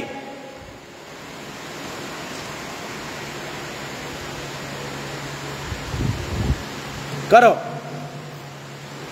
देखो हमारे शरद जी भी कर रहे हैं, बराबर बराबर 25 बार, 50 बार, 100 बार करना है। तो पेट क्या, पेट का बाप भी ठीक हो जाएगा। करो, अब दोनों पाँव के पंजों में अंतर ले लो। दूसरी क्रिया, पाँव के पंजों में अंतर ले लो। अब लेफ्ट राइट करो। एक पाँव का घुटना दूसरे पाँव का पंजा स्पर्श करेगा। प्रयास करो, नहीं होगा तो भी शुरू करो। कभी कभी क्या है, अभी शुरुआती दौर में नहीं हो सकता है, कोई बात नहीं है, धीरे धीरे हो जाएगा। आप प्रयास करो। बहुत सुंदर कर रहे हैं सभी। एक पाँव का घुटना दूसरे पाँव का पंजा स्पर्श करेगा। कब करेगा? जब पाँव के पंजों में 1.25 फीट का अंतर लेंगे। पाँव के पंजों में 1.25 फीट का अंतर लेना चाहिए। बहुत सुंदर कर रहे हैं, ज़्यादातर सभी का अच्छा हो रहा है। एक पाँव का पंजा दूसरे पाँव का घुटना छुएगा। करते रहो, 25 बार 50 बार 100 बार करना है। पाचन ठीक होगा, मेरुदंड सही रहेगा, मेरुदंड की कोई समस्या नहीं है। स्पाइनल कॉर्ड का कार्य सही होगा, स्पाइनल कॉर्ड के कार्य में कोई समस्या नहीं आएगी। बहुत सुंदर।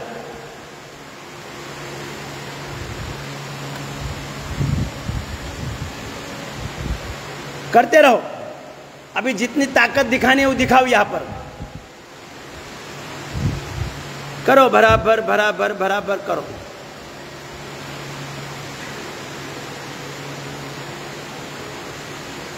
बहुत सुंदर कर रहे हैं। एक पाँव का घुटना दूसरे पाँव का, पाँव के पंजों में अंतर ले लो भाई। 1.25 फीट अंतर होना चाहिए दोनों पाँव के पंजों में। दोनों पाँव के पंजों में 1.25 फीट का अंतर होना चाहिए। जब तक अंतर नहीं लेंगे तब तक क्रिया पूरी नहीं होगी। बहुत सुंदर। अब रुकेंगे, अब रुकेंगे। अब हमारी हाथों से दोनों पाँव की एड़ियाँ पकड़ लो। करना है कंद्रासन। मरकटासन के बाद कंद्रासन। सांस भरते हुए बीच में से उठाओ और वहीं रुको, बीच में से उठा। बहुत सुंदर, बहुत सुंदर। और वहीं पर रुको थोड़ा सा, 30 second, 1 minute, 2 minute, 3 minute, 5 minute ऐसे रुकना है। और लंबा लंबा सांस लेना है, लंबा लंबा सांस छोड़ना है। अब ऊपर नीचे करो, अपनी अपनी मर्यादा में करो। जीवन भर कभी कमर दर्द की समस्या नहीं रहेगी, कमर दर्द कभी भी नहीं रहेगी। ऊपर नीचे ऊपर नीचे ऊपर नीचे करो। बहुत सुंदर। अपनी अपनी ताकत अनुसार करना है, ऊपर नीचे करना है। करो। पूरा व्यायाम हो रहा है कि नहीं? पूरा शरीर का व्यायाम हो रहा है। जितना करना है उतना करो। अभी यहां पर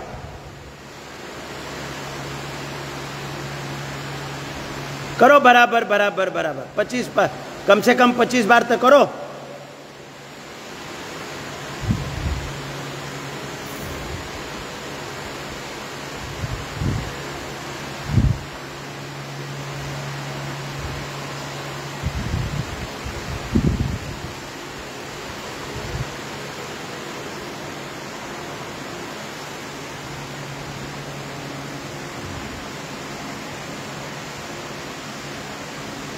जैसा होता है वैसा करो। थोड़ा थोड़ा थोड़ा ऊपर उठाओ, थोड़ा नीचे लाओ, लेकिन कमर बलवान होगी, पाचन ठीक होगा। पेट के अंदर जो kidney, liver, intestine, pancreas, gallbladder, prostate, uterus, ovary, इन सभी का कार्य ऑर्डर में आ जाएगा। साधारण सी क्रिया जो सभी कर सकते हैं, सभी कर सकते हैं। विश्राम विश्राम। अभी पाँव छोड़ दो नीचे, पाँव छोड़ दो। हथेलियाँ अपने शरीर के साइड में रखो, हथेलियाँ अपने शरीर के साइड में रखो। अब करेंगे, रोलिंग करना है। दोनों घुटने पकड़ लीजिए, दोनों घुटने पकड़ लीजिए। रोलिंग शुरू करो। आगे पीछे लेफ्ट राइट, आगे पीछे लेफ्ट राइट। बहुत सुंदर करो। जितना करना है, 10 बार, 15 बार, 20 बार, 25 बार, 30 बार, बराबर बराबर। पूरा देखो, स्पाइन की समस्या कभी भी अगर ये रोजाना कर रहा है, मैं पूरी गारंटी देता हूँ, एक तो पाचन तंत्र में कोई गड़बड़ी नहीं होगी जो प्रमुख काम है, और दूसरा मेरुदंड, स्पाइनल कॉर्ड, उसके कार्य में कोई गड़बड़ी नहीं आएगी। ये रोजाना करना है, रोलिंग करना है। आगे पीछे लेफ्ट राइट। स्पाइनल कॉर्ड का कार्य अगर सही होता है तो हमारे संपूर्ण शरीर और जीवन के कार्य में कोई बाधा ही नहीं आती। ये साधारण सी क्रिया देखो सभी कर सकते हैं, करने में कोई दिक्कत नहीं आ रही किसी को भी, सभी के सभी कर रहे हैं। बहुत सुंदर। रुकेंगे, अब पाँव सामने छोड़ दीजिए, अब बाई करवट लेके बैठ जाइए।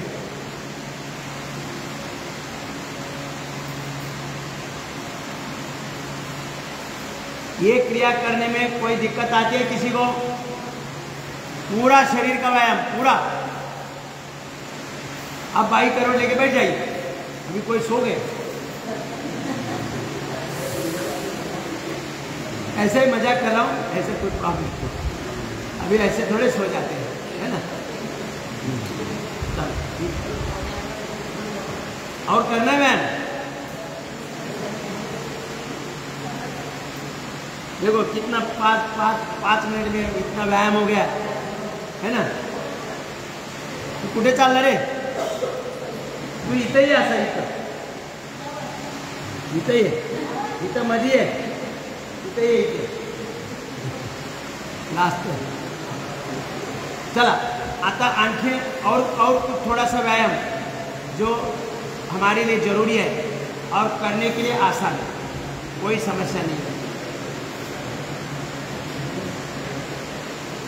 मकर आसन और फिर भुजंग आसन। फिर यहां देखो ऐसे ऐसे रखकर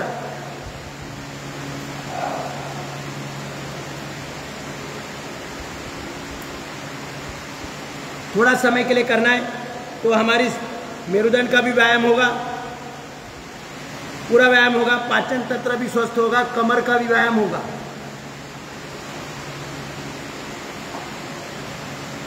ऐसे करना। फिर ये विश्राम की स्थिति, फिर ऐसे पंजे रखकर भुजंगासन, सांस भरते हुए ऊपर उठना है, दृष्टि आसमान की तरफ, और यहाँ पर रुकना है थोड़ा, आधा minute, 1 minute, 2 minute, 3 minute, 5 minute, लेकिन अपने पास समय नहीं अभी, लेकिन व्यायाम तो देना है, तो ऐसा करेंगे।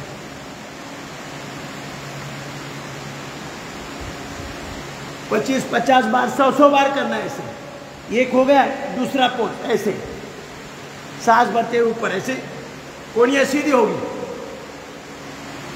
यहां पर रुकना है, आधा मिनट, 1 मिनट, 2 मिनट, 5 मिनट, ऐसे, फिर ऐसे।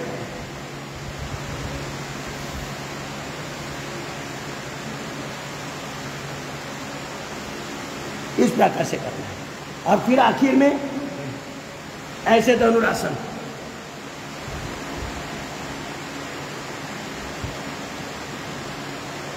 आधा 1 मिनट रुकना है। चलो करो। मकर आसन ऐसे शुरू करो, मजा आ जाएगा। घर में टीवी देखते देखते भी कर सकते हैं।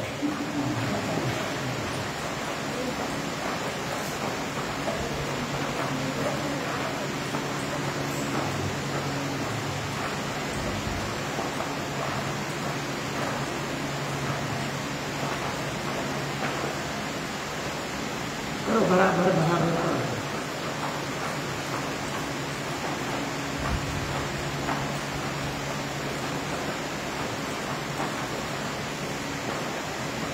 अब रुके, अब करेंगे भुजंगासन। पंजे छाती के दोनों साइड में रखो, पंजे छाती के दोनों साइड।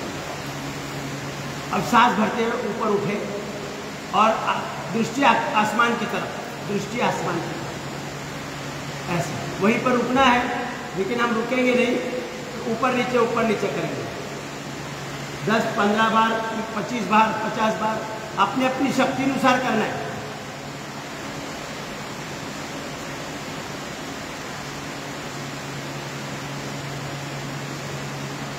करो, जिनको जितना होता है उतना ही करना है, अधिक अतिक्रमण नहीं करना है अपनी शक्ति पर। अपने शक्ति पर अतिक्रमण नहीं करना है, अपनी मर्यादा में करो। थकान आती है तो रुक जाओ। बहुत सुंदर। ये देखो छोटा बच्चा भी बहुत अच्छा कर रहा है, करो। ये बड़ा बड़ा आदमी बनेगा। देखो ये अभी से अगर योग करेगा ना तो जीवन में महान कार्य करेगा, बड़ा व्यक्ति बनेगा, उसको पूरा मुंबई पहचानेगा। राजूपाड़ा तो पहचानेगा, जरी मेरी भी पहचानेगा, सब लोग पहचानेंगे। अब दूसरी पोज, पंजे पर पंजा, उठाओ, सांस भरते ऊपर उठाओ, दृष्टि आसमान की तरफ। अब हर बार नीचे ऊपर करते हुए हर बार हमें आसमान की तरफ देखना है। कमर का व्यायाम हो रहा है, मेरुदंड का व्यायाम हो रहा है, पाचन तंत्र भी स्वस्थ होगा, पाचन तंत्र का भी व्यायाम हो रहा है। पेट के सभी अंग, उनके सभी मांसपेशियां वो स्वस्थ हो रही है।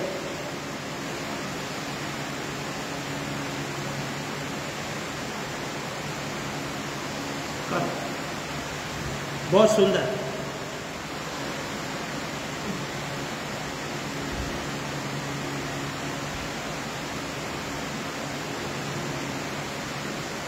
लग गए, चलो।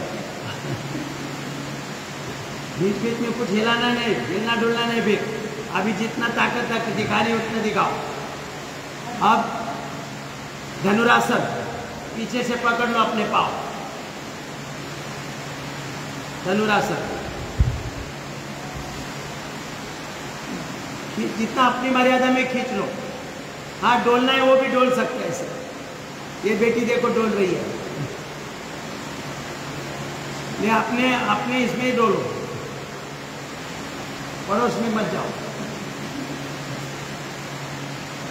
करो।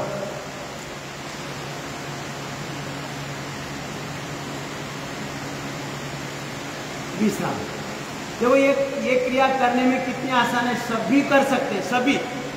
इसमें कोई गड़बड़ी वाली चीज नहीं। आप बाई करवट लेके बैठ जाइए।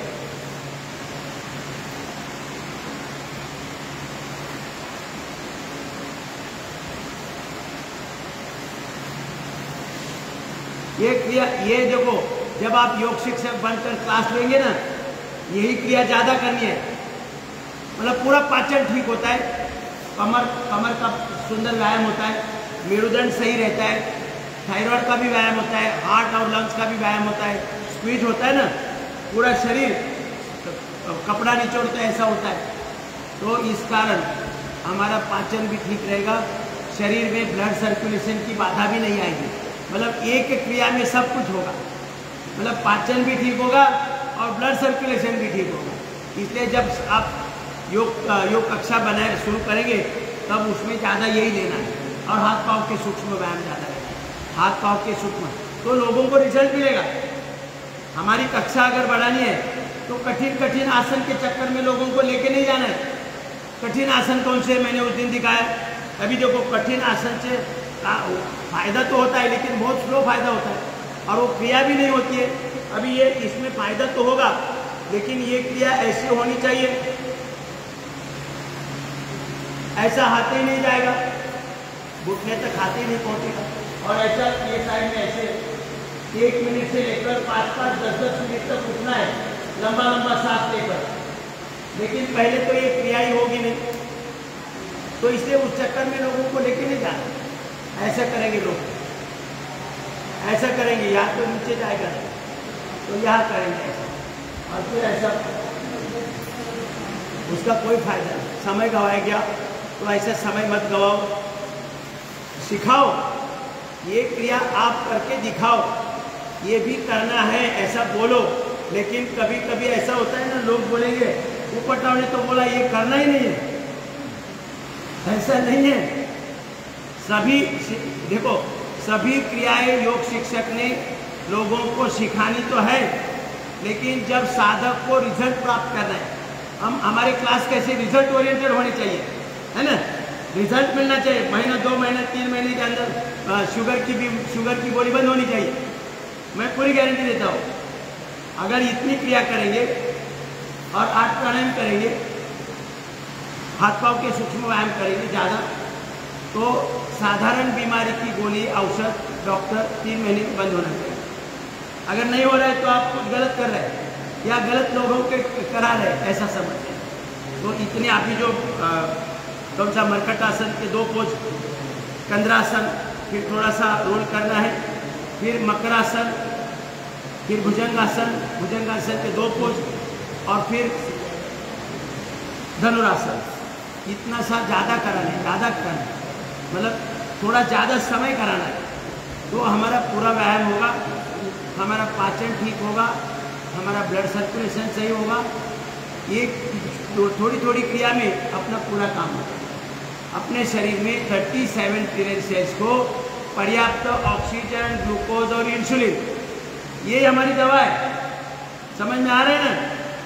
हमारे शरीर और संपूर्ण जीवन के लिए अगर स्वस्थ रहना है और साधन संपन्न बनना है तो दवा क्या है? ऑक्सीजन, ग्लूकोज और इंसुलिन। ये तीनों चीज़ें देगा कौन? ये सेंट्रल गवर्नमेंट देगा, और इसको ठीक रखने का काम हम करेंगे इस योग साधना द्वारा। योग साधना द्वारा हमें पाचन को ठीक रखेंगे तो हमारे शरीर में कोई समस्या नहीं आ सकती। आगे समझ में? तो ठीक है। अब आगे अभी कोई हाथ पाँव हिलाना नहीं है ना, तो या तो थोड़ा बटरफ्लाई करो, तो बटरफ्लाई करो। क्रिया तो बहुत है, करने वाली क्रिया है, सहज क्रिया बहुत है। ऐसी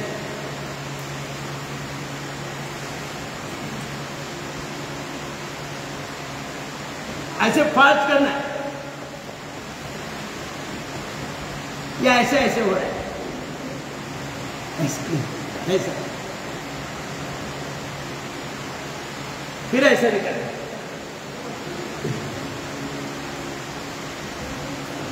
संपूर्ण व्यायाम ऐसे, पीछे पाँव टिकने, ज्यादा प्रयास मत करो। देखो कठिन ये अभी देखो ऐसे सर्वांगासन भी बहुत अच्छा है, लेकिन सर्वांगासन होना चाहिए ऐसे,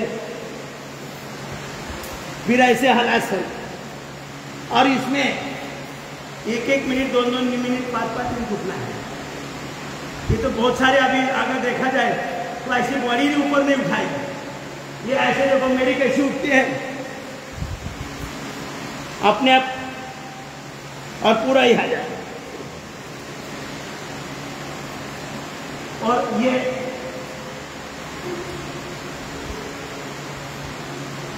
पादामुष्टन आस्वाद प्रश्वास है, लेकिन ये सेंट्रल गवर्नमेंट के मंत्री खा कर इतने स्वस्थ हो गए हैं कि वो पाँव के अंगूठे नाक तक पहुँचे नहीं गए, वही ऐसे दूर दूर दूर तक रहे।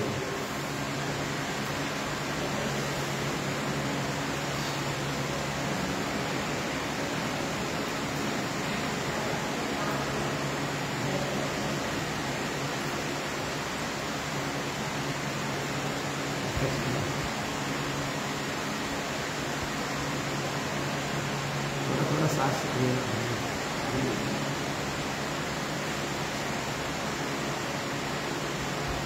सामान्य क्रिया द्वारा हमें लोगों को आरोग्य संपन्न बनाना है। कठिन कठिन क्रिया केवल आप दिखा सकते हैं, लेकिन रोज के इसमें वो क्रिया ज़्यादा करनी नहीं है, क्योंकि इसमें हमारा समय जाएगा। हमारा क्लास कितना होता है? 1 घंटे।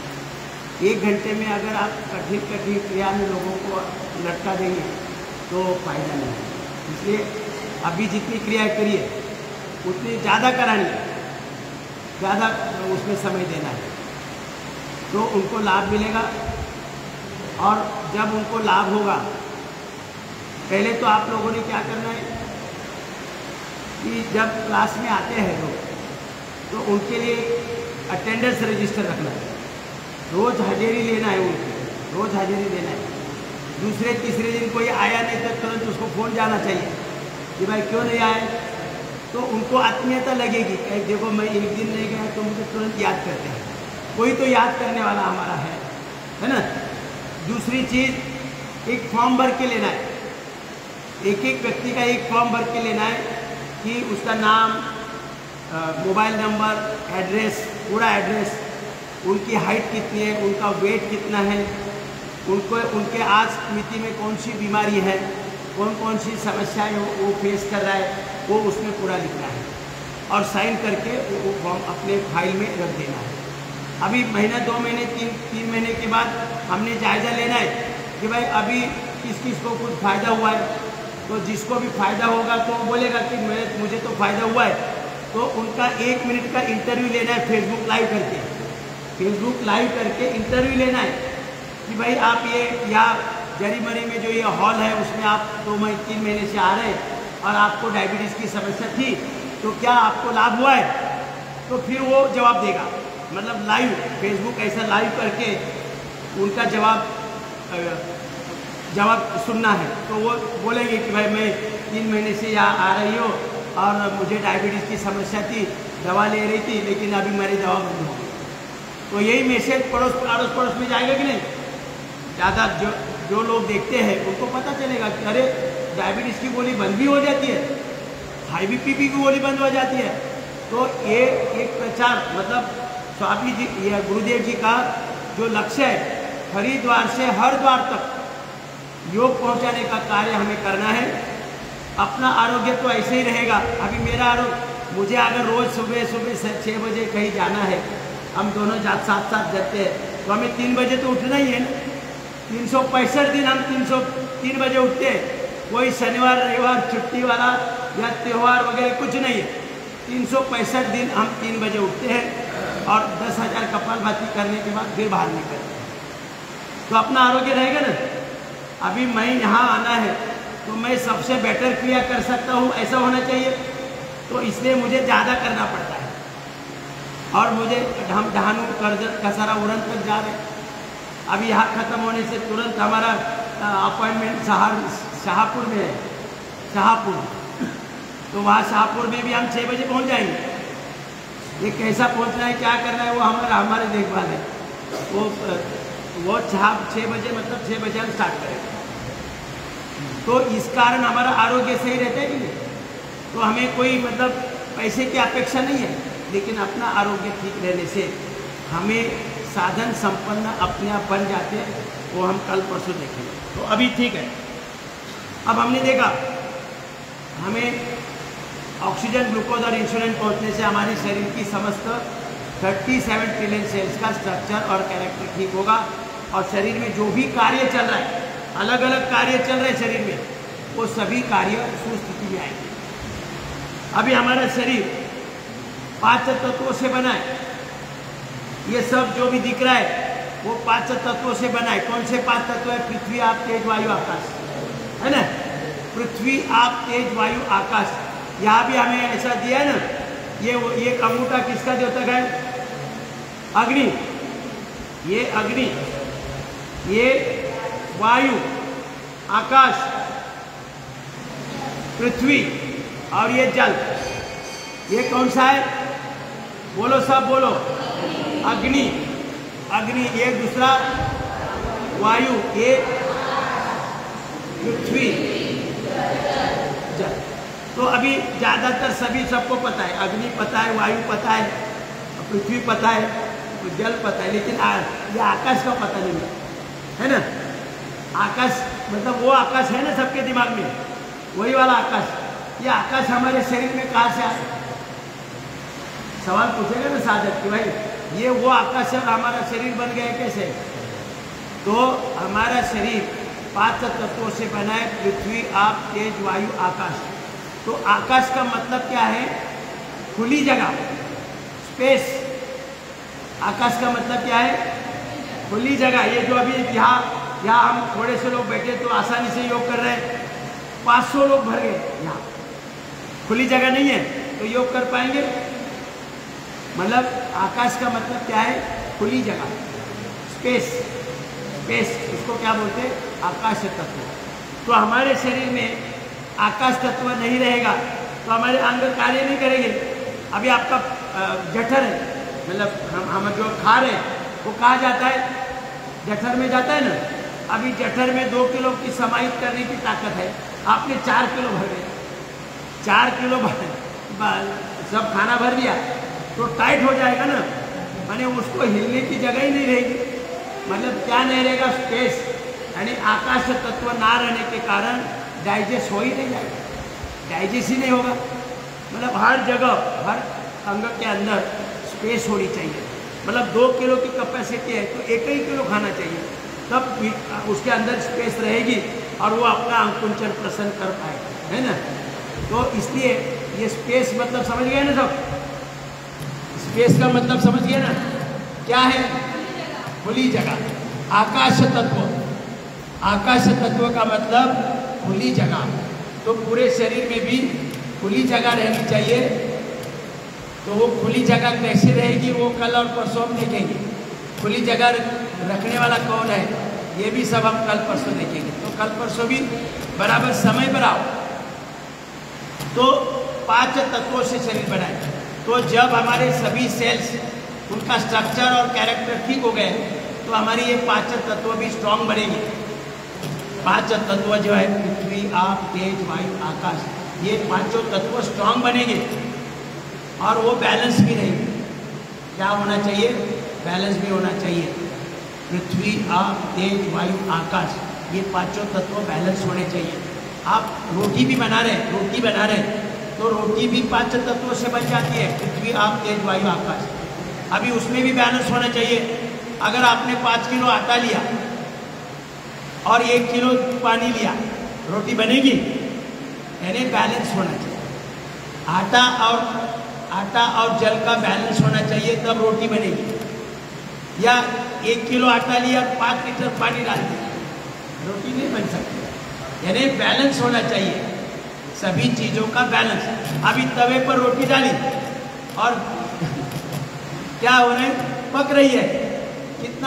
कितना पकाना है उसको भी लिमिट है ना, मतलब बैलेंस होना चाहिए। अग्नि कितना देना है उसको बैलेंस अग्नि होना चाहिए, अग्नि बैलेंस होना चाहिए, बराबर। तो इस प्रकार से कोई भी चीज़ बनती है तो उसमें पृथ्वी, आप, तेज, वायु, आकाश इससे बनती है। ये मोबाइल, ये घड़ी भी बनी है 5 तत्वों से बनी है।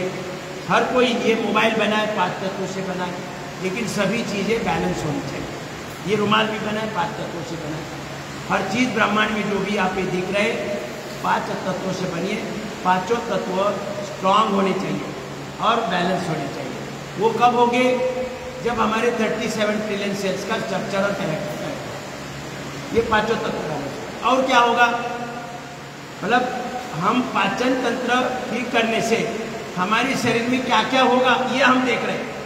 आरोग्य के लिए तो सबको मंत्र मिल गया, आरोग्य सही रखना, साधन संपन्न बनाए रहना जीवन भर, उसका आपको सूत्र मिल गया ना, पाचन को ठीक करो। अभी ये करने से क्या क्या हो रहा है शरीर में, जो अलग अलग कार्य चल रहे हैं वो कौन कौन से कार्य है वो हम देख रहे हैं।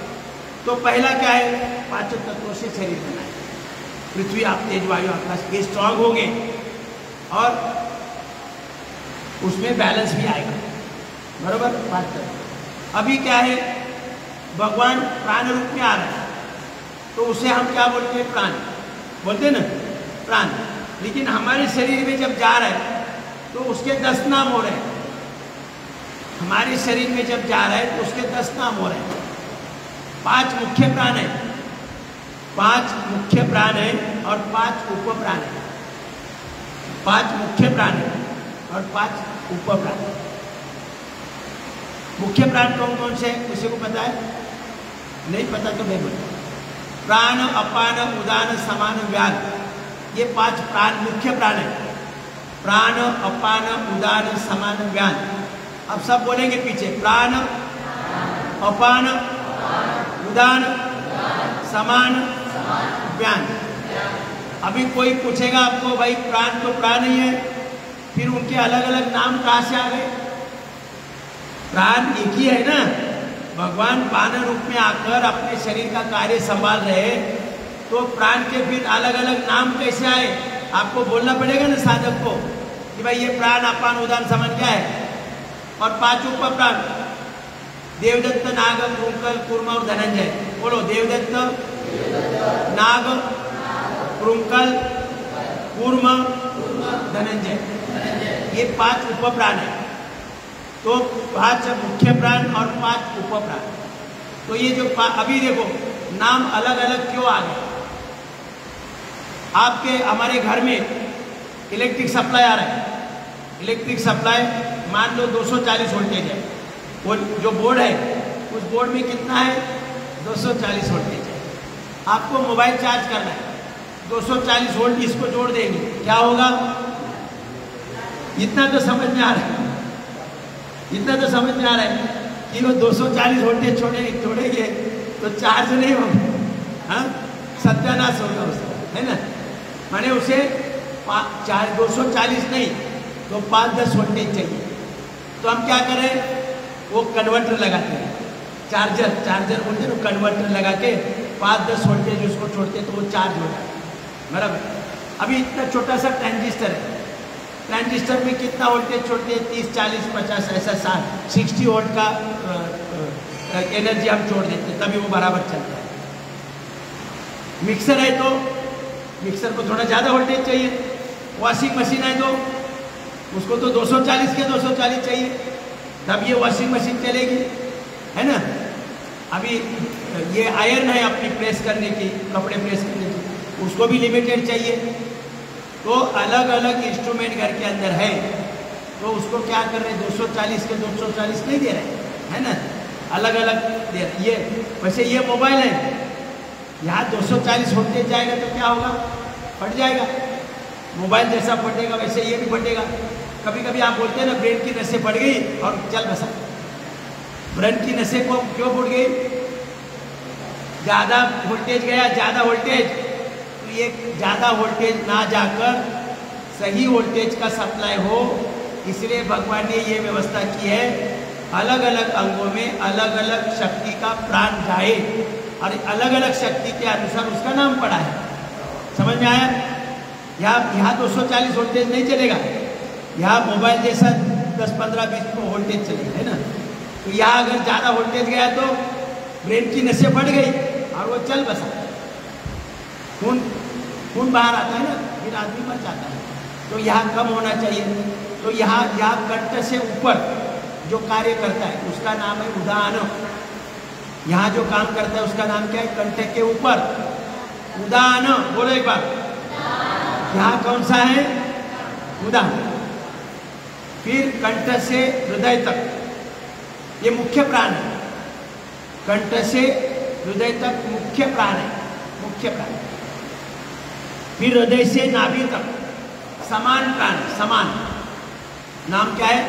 समान, या फिर नाभि से पाँव तक अपान, अपान। और फिर पूरे शरीर में ट्रांसपोर्टेशन, ब्लड सर्कुलेशन का काम करने वाला व्यान। कौन सा? व्यान। ये ट्रांसपोर्टर है, ये व्यान है ना, ट्रांसपोर्टेशन का काम करता है पूरे शरीर में। तो इसकी तो वोल्टेज ज़्यादा होनी चाहिए। पूरे शरीर में जब आप खड़े हैं तो ब्लड सर्कुलेशन चालू है, तो यहाँ से पूरा यहाँ तक ब्लड लेके आना है, तो उसको ताकत ज़्यादा चाहिए, वोल्टेज, तो उसको 240 वोल्टेज चाहिए। या पेट में डाइजेशन करना है, ग्राइंडिंग का काम करना है, तो वहाँ भी 240 वोल्टेज चाहिए। ये या नाभि के नीचे अपान प्राण है, वो भी पावरफुल चाहिए, क्योंकि हमें चलना फिरना दौड़ना ये सब जीवन भर के कार्य करने के लिए कितना शक्ति ज़्यादा चाहिए, तो यहाँ भी 240 वोल्टेज चाहिए।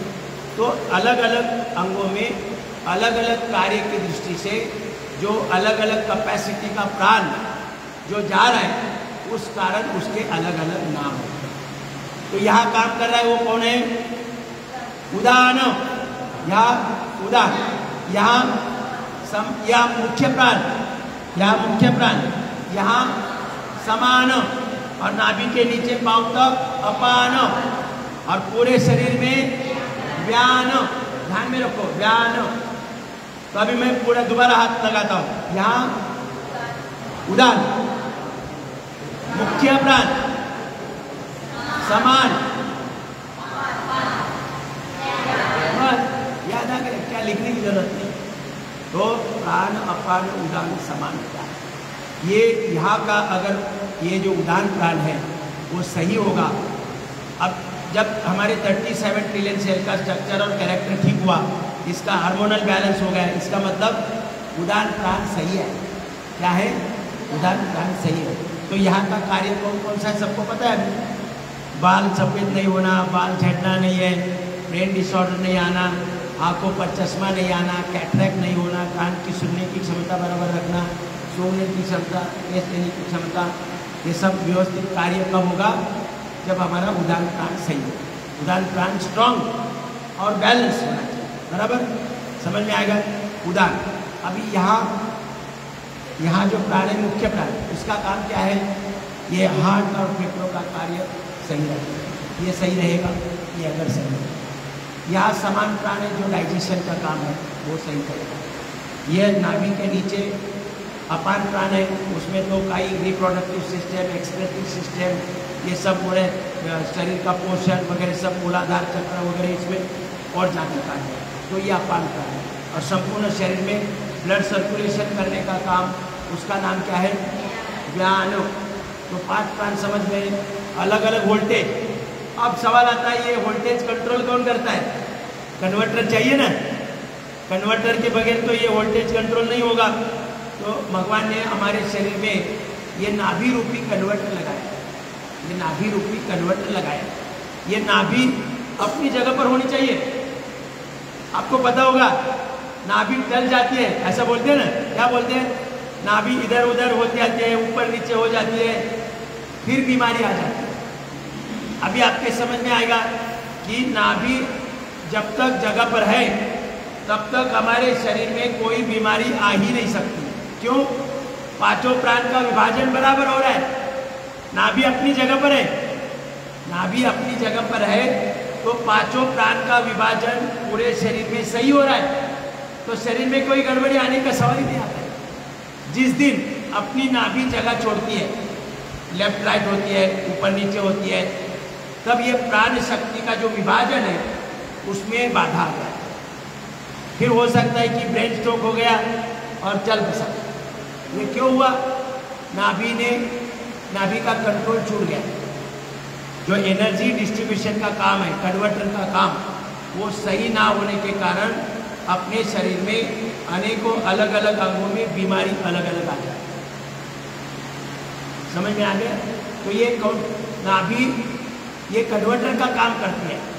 ये शक्तिशाली कन्वर्टर भगवान ने लगाया, इसी के द्वारा पूरे शरीर में प्राण शक्ति का सप्लाई दिया जाता है, सप्लाई दिया जाता है, उसको कंट्रोल किया, सप्लाई को कंट्रोल किया जाता है। अगर ये नाभि जगह छोड़ती है, फिर हम लोग गांव में क्या क्या अलग अलग करते हैं, इसमें दीवा लगाते हैं, ऐसे लिखाते हैं, इसमें दीवा लगाते हैं और उस पर कांच का ढक्कन लगाते हैं, बराबर, और वो दीवा बुझ जाता है तो वहाँ ऑक्सीजन जलने से क्या होता है?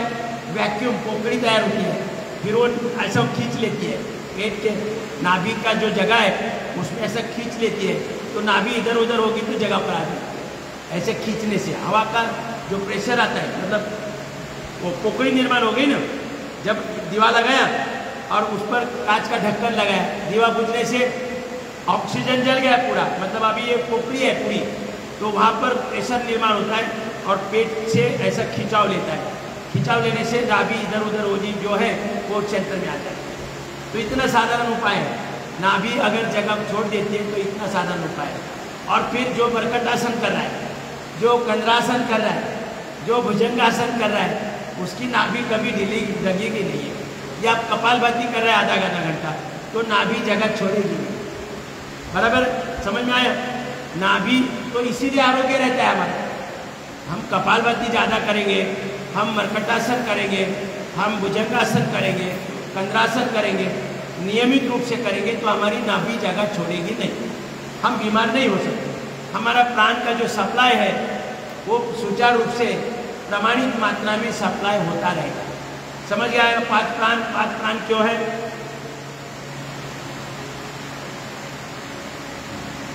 5 प्राण क्यों, किस कारण नाम पड़े और उनका कार्य कैसे चलता है, कहाँ पर कौन सा प्राण काम करता है? तो एक बार फिर से बोलेंगे, यहाँ कौन सा है? जोर से बोलो। मुख्य प्राण,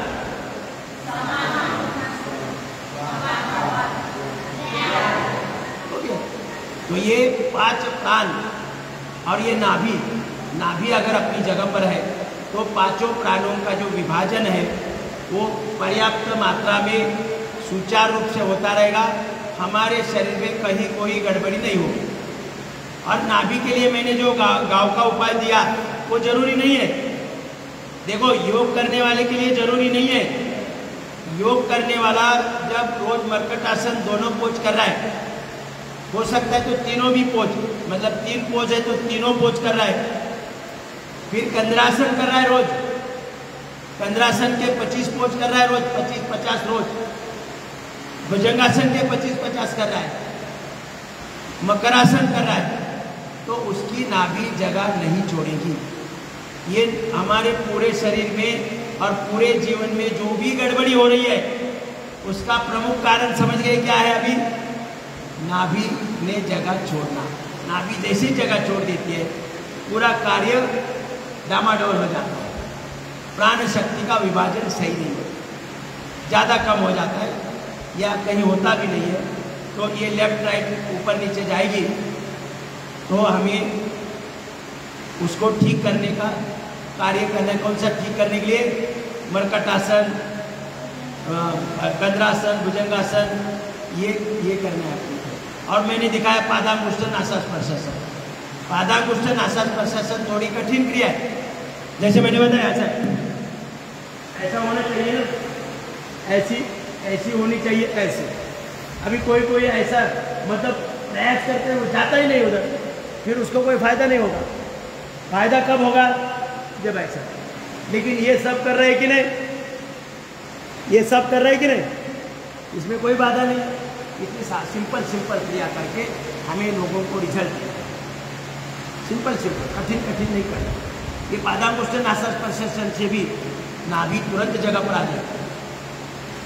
जो भी शरीर में गड़बड़ी है, पहले देखना है कि नाभि बराबर है। अभी नाभि बराबर कैसे देखेंगे? ऐसे हम लेट जाएंगे तो हमारी ये अंगूठा अगर ऊपर नीचे है तो समझ लेना कि अपनी नाभि जगह पर नहीं। पूरा लेट कर फिर देखेंगे तब पता चलेगा। दूसरा सादा उपाय बताता हूँ। अपना ये देखो, ये रेशा है ना, दोनों हाथों की रेशा, ये सब रेशा मिलाओ। तो ये सभी रेशा अगर मिलती है, ऊपर नीचे होती है, तो समझ लेना कि अपनी नाभि जगह पर नहीं है। अपनी नाभि, ये सब रेशा मिलनी चाहिए ऐसे। ऊपर वाली पहले मिलाओ तो बाकी सब। अभी कभी क्या होता है, देखो किसी का कोई समस्या आ जाती है, उंगली कटने से फिर आगे पीछे होता है, तो वो ध्यान नहीं रखते। अभी समझो मेरा ये तो गाड़ी के कार के दरवाजे में ये फंस गया था और मतलब ये हो गया था, कट गया था, तो उसके कारण वो शॉर्ट हो गया है। तो वो हमने नहीं देखना है। ये ऐसे मुझे, हाँ, एक ने बोला, गुरुजी आपकी नाभि अभी इतना दिन, आप 25 साल का, आपने उंगली देखो आगे पीछे हो रहे। बोला भाई यहाँ कट गई थी, इस कारण वो शॉर्ट हो गया। तो इस कारण वो तो जो भी एक्सीडेंटल है ना, वो ध्यान में रखना है। तो ये ऐसे सभी लाइनें जुड़नी चाहिए, सभी लाइनें अगर जुड़ रहे तो कोई मतलब बीमारी का सवाल नहीं आता। समझ गए? 5 प्राण क्यों है, 5 प्राण कहाँ काम कर रहे हैं, उन्हें कंट्रोल कौन कर रहा है? कंट्रोल कौन कर रहा है? नाभि कर रहे हैं ना। ये नाभि हमारे जीवन का सेंटर पॉइंट है। और सभी शरीर के अंदर जो बन गया है, मतलब आंखें बन गई है, कान बन गए हैं, उसके अंदर सुनने की क्षमता आ गई है, आंखों के अंदर देखने की क्षमता आ गई है, ब्रेन बन गया है। वो कहाँ से पोषण लिया? माँ के गर्भ से। माँ के गर्भ में जब बच्चा छोटा सा इतना मतलब एक इतना अंकुर था, वो इतना सब बॉडी बन गया पूरा शरीर का, तो खाना पीना कहाँ से लिया? सबको पता है ना। तो जब नाभि ने सबको बनाया है तो उसे सबका रिकॉर्ड मालूम है कि नहीं? उसे क्या चाहिए, क्या नहीं चाहिए, वगैरह क्या चल रहा है वहाँ, ये सब यहाँ। इसलिए यहाँ अगर हम घी डालेंगे थोड़ा या तेल डालेंगे तो वो पूरे सभी अंगों को मिल जाता है विदिन अ मिनट, मतलब तुरंत सब पूरे शरीर को मिल जाता है। इसलिए हमें हमेशा ध्यान रखो, थोड़ा सा सभी लोग नाभि में थोड़ा घी या सरसों का तेल या तिल का तेल थोड़ा थोड़ा 4-5 बूंद डाला करो रोज, तो पूरा शरीर मतलब उसका जो वंगन है ना, वंगन, वो वंगन मिलता रहेगा और शरीर सही रहता है। अभी कब कोई करता ही नहीं है। हमारा ये पूरा जो ज्ञान है ना वो लुप्त हो गया है।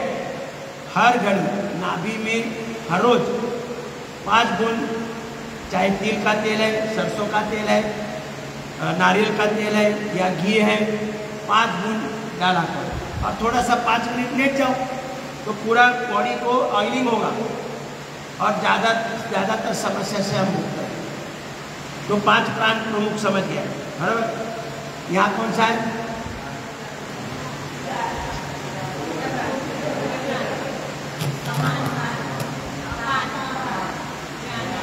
बस। और इनको कंट्रोल कौन कर रहा है? नाभि। बस। अब आया 5 उपप्राण। 5 उपप्राण, देवदत्त, नाग, कुंकल, कूर्म और धनंजय। ये 5 उपप्राण जो है ये हमारे शरीर का सुरक्षा कवच है। ये हमारे शरीर का सुरक्षा कवच है। अंदर बाहर से ये सुरक्षा कवच जो निर्माण होता है, योग साधना करने वाले के अंदर बाहर से सुरक्षा कवच निर्माण होता है। तो वो सुरक्षा कवच ये ना जो 5 उपप्राण है वो भी हमारा एक सुरक्षा कवच है। योग करने से हमारे शरीर के अंदर बाहर सुरक्षा कवच निर्माण होता है। वो सुरक्षा कवच कोई भी तोड़ नहीं सकता। नहीं तो हमें आगे पीछे भी आके देनी पड़ती थी भगवान, है ना। हम रोड से चल रहे और पीछे से कोई वाहन आया तो हमें ठोक के चला गया, ऐसा हो सकता है ना। लेकिन आज तो ऐसा होगा कि हम आगे चल रहे पीछे तो हमें दिखाई नहीं दे रहा है, तो हमें पता नहीं चलेगा, बराबर। लेकिन अगर हम योग कर रहे हैं, और हमारे शरीर के अंदर बाहर एक सुरक्षा कवच निर्माण हुआ है, ये भगवान की अपनी व्यवस्था है। सुरक्षा कवच शक्तिशाली सुरक्षा कवच है। आप रोड से चल रहे और आपका सुरक्षा कवच मजबूत है तो आप भले आगे चलकर देख रहे हैं और पीछे से कोई व्हीकल आया और आजू बाजू में जो देख रहे लोग उनको लगा कि अभी ये बंदा तो गया, कि ये फास्ट आया है ना। लेकिन उनको पता नहीं कि ये भाई योग कर रहा है, इसके अंदर बाहर से सुरक्षा कवच है। वो ट्रक का बाप भी नहीं तोड़ सकता है। तो वो आप एक क्षण के अंदर वो ट्रक पलटी हुआ दिखाई देगी और तब सब बोलेंगे अरे क्या लकी आदमी है, इतना स्पीड से ट्रक आया था लेकिन ट्रक ही पलटी हो गया। कारण क्या हुआ वो पता हमें जरूरी नहीं, लेकिन वो ट्रक उस व्यक्ति के अंग पर जाएगा नहीं। मैं पूरी गारंटी देता हूँ। अगर योग करता है, योग करने से 37 ट्रिलियन सेल्स का स्ट्रक्चर और कैरेक्टर करेक्ट है तो अंदर बाहर से इतना शक्तिशाली सुरक्षा कवच बनता है कि उसके जीवन में कोई अनहोनी नहीं हो सकती है। हम बोलते हैं ना, हम तो गाड़ी बराबर चला रहे थे और पीछे से ट्रक आया ठोक के गया, ये भी नहीं हो सकता है। अभी आपने कभी कभी देखा होगा ट्रक ने कार को उड़ा दिया या बाइक को उड़ा दिया, दोनों मर गए लेकिन छोटा बच्चा जीवित रह गया। सुनते हैं टीवी पर, देखते हैं हम लोग, एक छोटा बच्चा मतलब खेत में जाकर गिर गया जैसे गाड़ी ने ठोकर दिया। तो ये सुरक्षा कवच है, किसी को जन्म से प्राप्त होता है। माता पिता ने अगर योग किया होगा तो उनका बच्चा भी पूरा सुरक्षा कवच लेके ही जन्म लेगा। इसलिए जिनको भी अभी युवा है, जिनको भी अपत्य प्राप्ति की इच्छा है, तो वो हस्बैंड वाइफ 1 वर्ष 2 वर्ष पहले योग करें। 1 वर्ष 2 वर्ष पहले योग करें, 37 ट्रिलियन सेल्स का स्ट्रक्चर और कैरेक्टर करेक्ट करें, फिर अपत्य को जन्म देंगे तो वो अपत्य स्मार्ट जन्म लेगा। उसके जन्म से ही उसका सुरक्षा कवच बरकरार होगा। समझ में आया? तो हम बात चल रही थी 5 उपप्राण जो सुरक्षा कवच है। तो पहला जो देवदत्त पहला जो उपप्राण है देवदत्त। लिखने की कोई जरूरत नहीं, वो सब आपको किताबें दी जाएगी ना, उसमें सब है, अभी लिखने की जरूरत नहीं। देवदत्त देवदत्त क्या करता है, हमें छींक की भावना देता है। देवदत्त नाक यहाँ काम करता है, नाक में। देवदत्त उपप्राण जो है कहाँ काम करता है, नाक में काम करता है। क्या काम करता है, हमें छींक की भावना देता है। तो आप बोलेंगे छींक की भावना देता है, मैं बार बार छींक आना, ये कौन सा सुरक्षा कवच हो गया। अब देखो, हमारे नाक से हम सांस ले रहे हैं, फेफड़ों में जा रहे हैं, मतलब खुली नलिका है ना, कभी ढक्कन है कहीं। अगर यहाँ हमें छींक नहीं आती, भगवान ने छींक की व्यवस्था जानबूझकर की है कि नाक में अनवांटेड चीज ना जाने। अभी अपना ये खुला है, रात को हम सो गए तो अगर ये खुला है, छींक नहीं आने की व्यवस्था नहीं है, हम तो सो गए, तो एक चींटी नाक से अंदर जाएगी, फेफड़ों के अंदर जाएगी कि नहीं, समझ में आ गया थोड़ा थोड़ा ना। एक चींटी फेफड़ों में जाएगी, आपको पता नहीं चलेगा, और फिर वहाँ सुबह सुबह मलमूत्र छोड़कर निकल जाएगी। फिर दूसरे दिन सुबह सगर संबंधी को बुलाएंगे, अरे चलो बहुत अच्छा पेड़ है ना, सब आएंगे, निवास करेंगे और निकल जाएंगे, मलमूत्र क्या होगा। लेकिन अगर छींक की भावना है तो जाएगी क्या अंदर, थोड़ा सा हल्का सा एक धागा लगा के देखो, तुरंत छींक आ जाए। वो देवदत्त नाम का उपप्राण जो है वो कार्यरत है। इस कारण ये सुरक्षा कवच है कि नहीं, छींक आना ये सुरक्षा कवच है। तो ये सुरक्षा कवच नहीं होगा तो कोई भी अंदर जाएगा, है ना। बाहर छोटा छोटा कीड़ा भी जा सकता है अंदर, वापस ही नहीं आएगा, बोले चलो इधर ही, है ना। तो ये सुरक्षा कवच है देवदत्त। देवदत्त नाम का ये उपप्राण जो है हमारे छींक के भावना से, हमारे नाक से कोई अनवांटेड चीज अंदर ना जाए, इसकी व्यवस्था। अब नाग, देवदत्त के बाद नाग नाम का उपप्राण है, वो आंखों पर काम करता है। अभी आंखें आपकी झपकती कि नहीं, हवा का झोंका आ गया, ये अपने आप क्या आप ऑर्डर देते, अभी हवा का झोंका है, धूल जाएगी, अब बंद करो, ऐसा नहीं होता है, वो अपने आप हो जाता है ना, अपने आप हो जाता है। तो ये कौन काम करता है, नाग नाम का उपप्राण है, आंखें पलके झपकती। और जीवन भर जन्म से लेकर मृत्यु तक ये आंखें गीली है कि नहीं, सूखी हो जाती है तो आंखें ऐसे घिसना पड़ता ही नहीं, ऐसे दो लोग खींचते हैं, आग हो जाती है, आंखें गीली नहीं, तो ऐसे किसी आंसू नहीं बनते, किसी के आंसू नहीं बनते तो उनको तकलीफ होती है। तो ये आंसू मतलब गीले भी रखना है, लेकिन पानी भी नहीं टपकना चाहिए। अगर पानी भरा, वहाँ पानी तो आ रहा है कि नहीं, निरंतरता से, सुबह हो, शाम हो, रात हो, कुछ भी हो, पानी तो आ रहा है, ढक्कन भी नहीं है तो भी पानी नीचे गिर नहीं रहा है।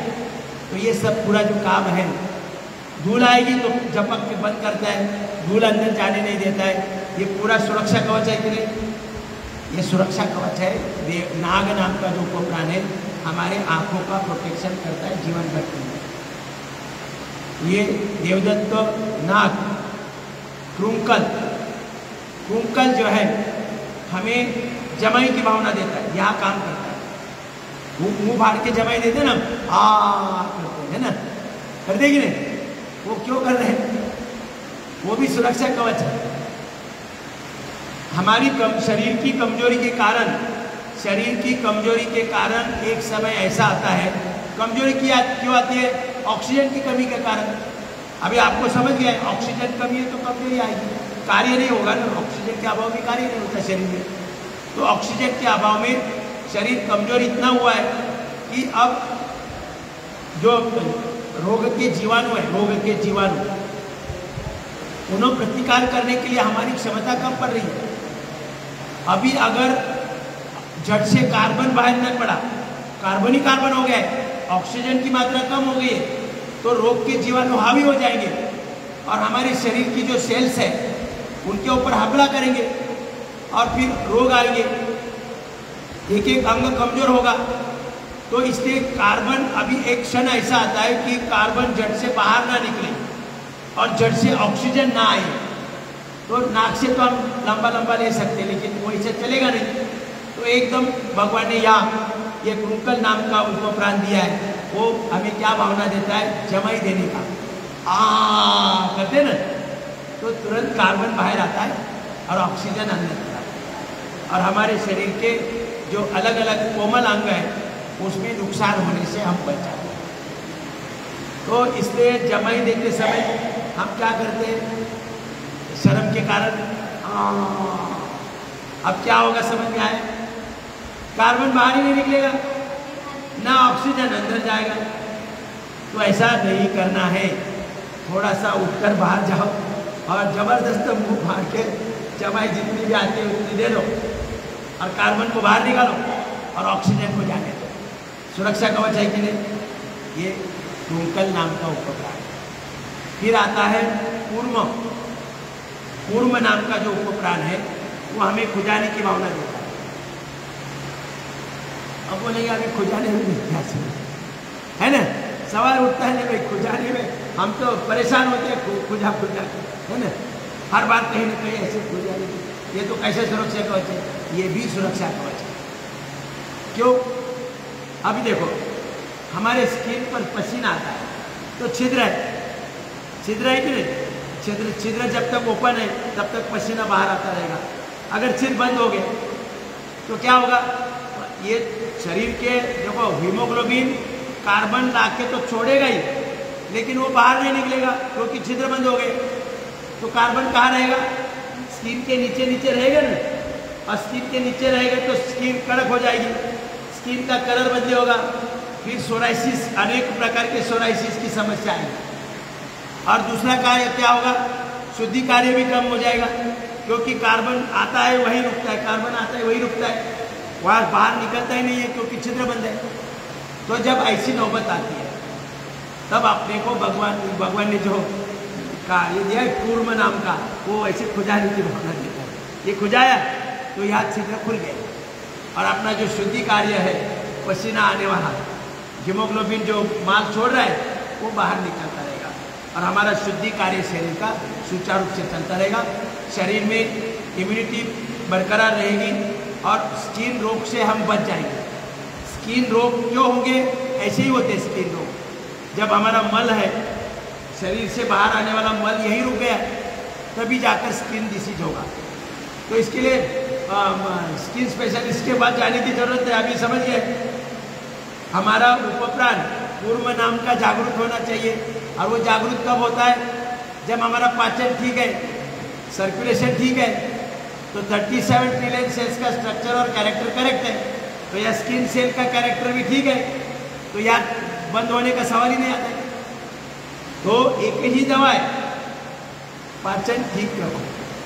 क्या है, एक ही दवा है, दुनिया भर की दवा नहीं है, पाचन को ठीक रखो। तो हमारे कूर्म नाम का ये जो उपप्राण है ये अभी हमारा सुरक्षा कवच हो गया कि नहीं, धीरे धीरे समझ में आ रहा है ना सुरक्षा कवच कैसे है। अभी धनंजय हमारा पेट और छाती के बीच में एक पटल है, ऐसा अंकुंचन प्रसरण होता है ऐसा। तो जब ऐसा होता है तब लंग्स खींच जाते हैं और नाक से हवा अंदर जाती है। क्या होता है, ऐसे होता है तो फिर लंग्स है ना खींचे जाते हैं और नाक से हवा अंदर जाती है, और ऐसे होता है तो क्या होगा, लंग्स को दबाया जाएगा तो हवा बाहर आएगी। तो हमारा जो श्वसन चल रहा है तो इसी के बदौलत चल रहा है। और इसमें ये धनंजय नाम का काम करता है। धनंजय अगर जागरूक है तो ये जो मूवमेंट है वो सही रखने का कार्य करता है, यानी श्वसन कार्य सही रहे। शरीर के लिए श्वसन कार्य तो सबसे महत्वपूर्ण है। ये कार्य सही, इसकी जो मूवमेंट है, ये पटल की जो मूवमेंट है, ये लयबद्ध पद्धति होनी चाहिए। तो ये लयबद्धता मेंटेन करने का काम किसका है, धनंजय नाम के उपप्राण। अभी वो इसमें अगर गड़बड़ हो गई, ऐसे ऐसे ऐसे करते लगा, ऐसे ऐसे तो हम दौड़ के आए तो क्या होता है, ऐसा होता है ना। तो ये जो गड़बड़ी है, कहीं भी प्रकार की गड़बड़ी है, तो उसको ठीक करने के लिए ये जो धनंजय नाम का उपप्राण है वो हमें हिचकी की भावना देता है। ऐसा करते तो हम क्या बोलते हैं, कोई याद कर रहा है, याद नहीं कर रहा है, ये जो कार्य है ना इसमें बिगाड़ हुआ है, तो उसको ठीक करने के लिए हमें हिचकी की भावना दी है। हम लोग को याद कर रहे थे, या भगवान याद कर रहा है, भाई जल्दी जल्दी ठीक करो नहीं तो गड़बड़ हो जाएगी, ऊपर चला जाएगा, इसलिए हमें हिचकी का। तो पांचों अभी कैसे है, सुरक्षा कवच है कि नहीं? सभी के सभी सुरक्षा कवच है। तो इसके कार्य में बाधा नहीं आनी है। लेकिन ये भी ध्यान रखो, हो गया, बाधा नहीं आनी इसका मतलब ऐसा नहीं है कि बंदा दिन रात गुजार रहा है, खून बहा रहा है, घर वाले बोल रहे हैं अरे उपचार कर, कुछ नहीं, पोपटराव ने बोला है सुरक्षा कवच भगवान का कार्य हो रहा है, इसमें बाधा नहीं डालनी है। मेहरबानी करके ऐसा मत करो, है ना, अति देते मत, है ना। जब खून बह रहा है तब कुछ न कुछ ज़्यादा बिगाड़ है, उसके लिए आपको कुछ न कुछ उपचार करके लेना ही है। ये ध्यान में रखो, नहीं तो पोपटराव ने बोला है ये सब सुरक्षा कवच का काम चल रहा है, ये भगवान का कार्य चल रहा है, इसमें बाधा नहीं करना, दिन रात हिचकी मारना, दिन रात जमाइया है ना, दिन रात ऐसे करन पल के आंखों की पल के। तो कुछ ध्यान रखो कि सुरक्षा कवच भले ही है, लेकिन वो ज़्यादा हो, सुरक्षा कवच का ज़्यादा ही कुछ काम कर रहा है, तो उसको थोड़ा ठीक करने के लिए उपचार करो, बराबर। तो आप समझ गए, 5 प्राण 5 तत्वों से शरीर बन रहा है, तो वो ठीक हो जाएंगे। 5 प्राण 5 उपप्राण ये सबसे महत्वपूर्ण है, इसके लिए मैंने उसको थोड़ा ज़्यादा समय देकर आपको समझाया है। 5 प्राण सही होने चाहिए और 5 उपप्राण सही होने चाहिए, और उनका कंट्रोल कौन कर रहा है? नाभि कर रही है। तो नाभि अपनी जगह पर होनी चाहिए। और वो अगर हम मरकट आसन कपालभाति कर रहे हैं, जो कपालभाति आधा घंटा कर रहा है, मरकट आसन कर रहा है, उधर कंद्रासन कर रहा है, मकरासन कर रहा है, भुजंगासन कर रहा है, उसकी नाभि जगह ही नहीं छोड़ेगी, तो बीमारी का सवाल ही नहीं आता। 5 प्राण 5 उपप्राण सुचारू रूप से अपने शरीर में 37 ट्रिलियन सेल को सप्लाई देते रहेंगे। वहाँ से कार्बन उठाकर सुचारू रूप से बाहर देंगे, तो हमारा शरीर सही रहेगा। और जब शरीर सही रहेगा तो हम पूरे जीवन में हमें किसी चीज़ की कमी नहीं आएगी, आरोग्य संपन्न। तो ये नाभि कन्वर्टर है, ध्यान रखें। और भी एक चीज़ है, हमारे घर में बड़ा जो ये आता है, मतलब वोल्टेज, उसमें फ्लक्चुएशन आता है कि नहीं, ऊपर नीचे होता है, तो घर के छोटे छोटे इंस्ट्रूमेंट खराब हो जाते हैं, खराब होती है कि नहीं, मतलब फ्लक्चुएशन आता है सप्लाई में, इलेक्ट्रिक सप्लाई में। तो वैसा अपनी शक्ति में भी, ये प्राण जो शक्ति है उसमें भी फ्लक्चुएशन आता है। तो वो फ्लक्चुएशन रोकने के लिए जैसे हम इलेक्ट्रिक को स्टेबिलाइजर बिठाते हैं, घर में स्टेबिलाइजर बिठाते हैं, तो वो फ्लक्चुएशन का इफेक्ट अपने घर के इंस्ट्रूमेंट में नहीं होता है, स्टेबिलाइजर वो स्टेबिलाइज करता है। वैसे स्टेबिलाइजर का काम भी अपनी नाभि करती है। ये भले कितनी भी आए, लेकिन वो स्टेबिलाइजर उसको स्टेबिलाइज करता है। तो ये कौन है? नाभि। ये नाभि शक्तिशाली कन्वर्टर भी है और शक्तिशाली स्टेबिलाइजर भी है। तो ये पूरा सुरक्षा कवच का कार्य इस प्रकार से होगा, अपना शरीर आरोग्य संपन्न रहेगा। तो आज तक हम यहीं पर पूरा करेंगे। ओम सभी को। अब शांति पाठ। ओम।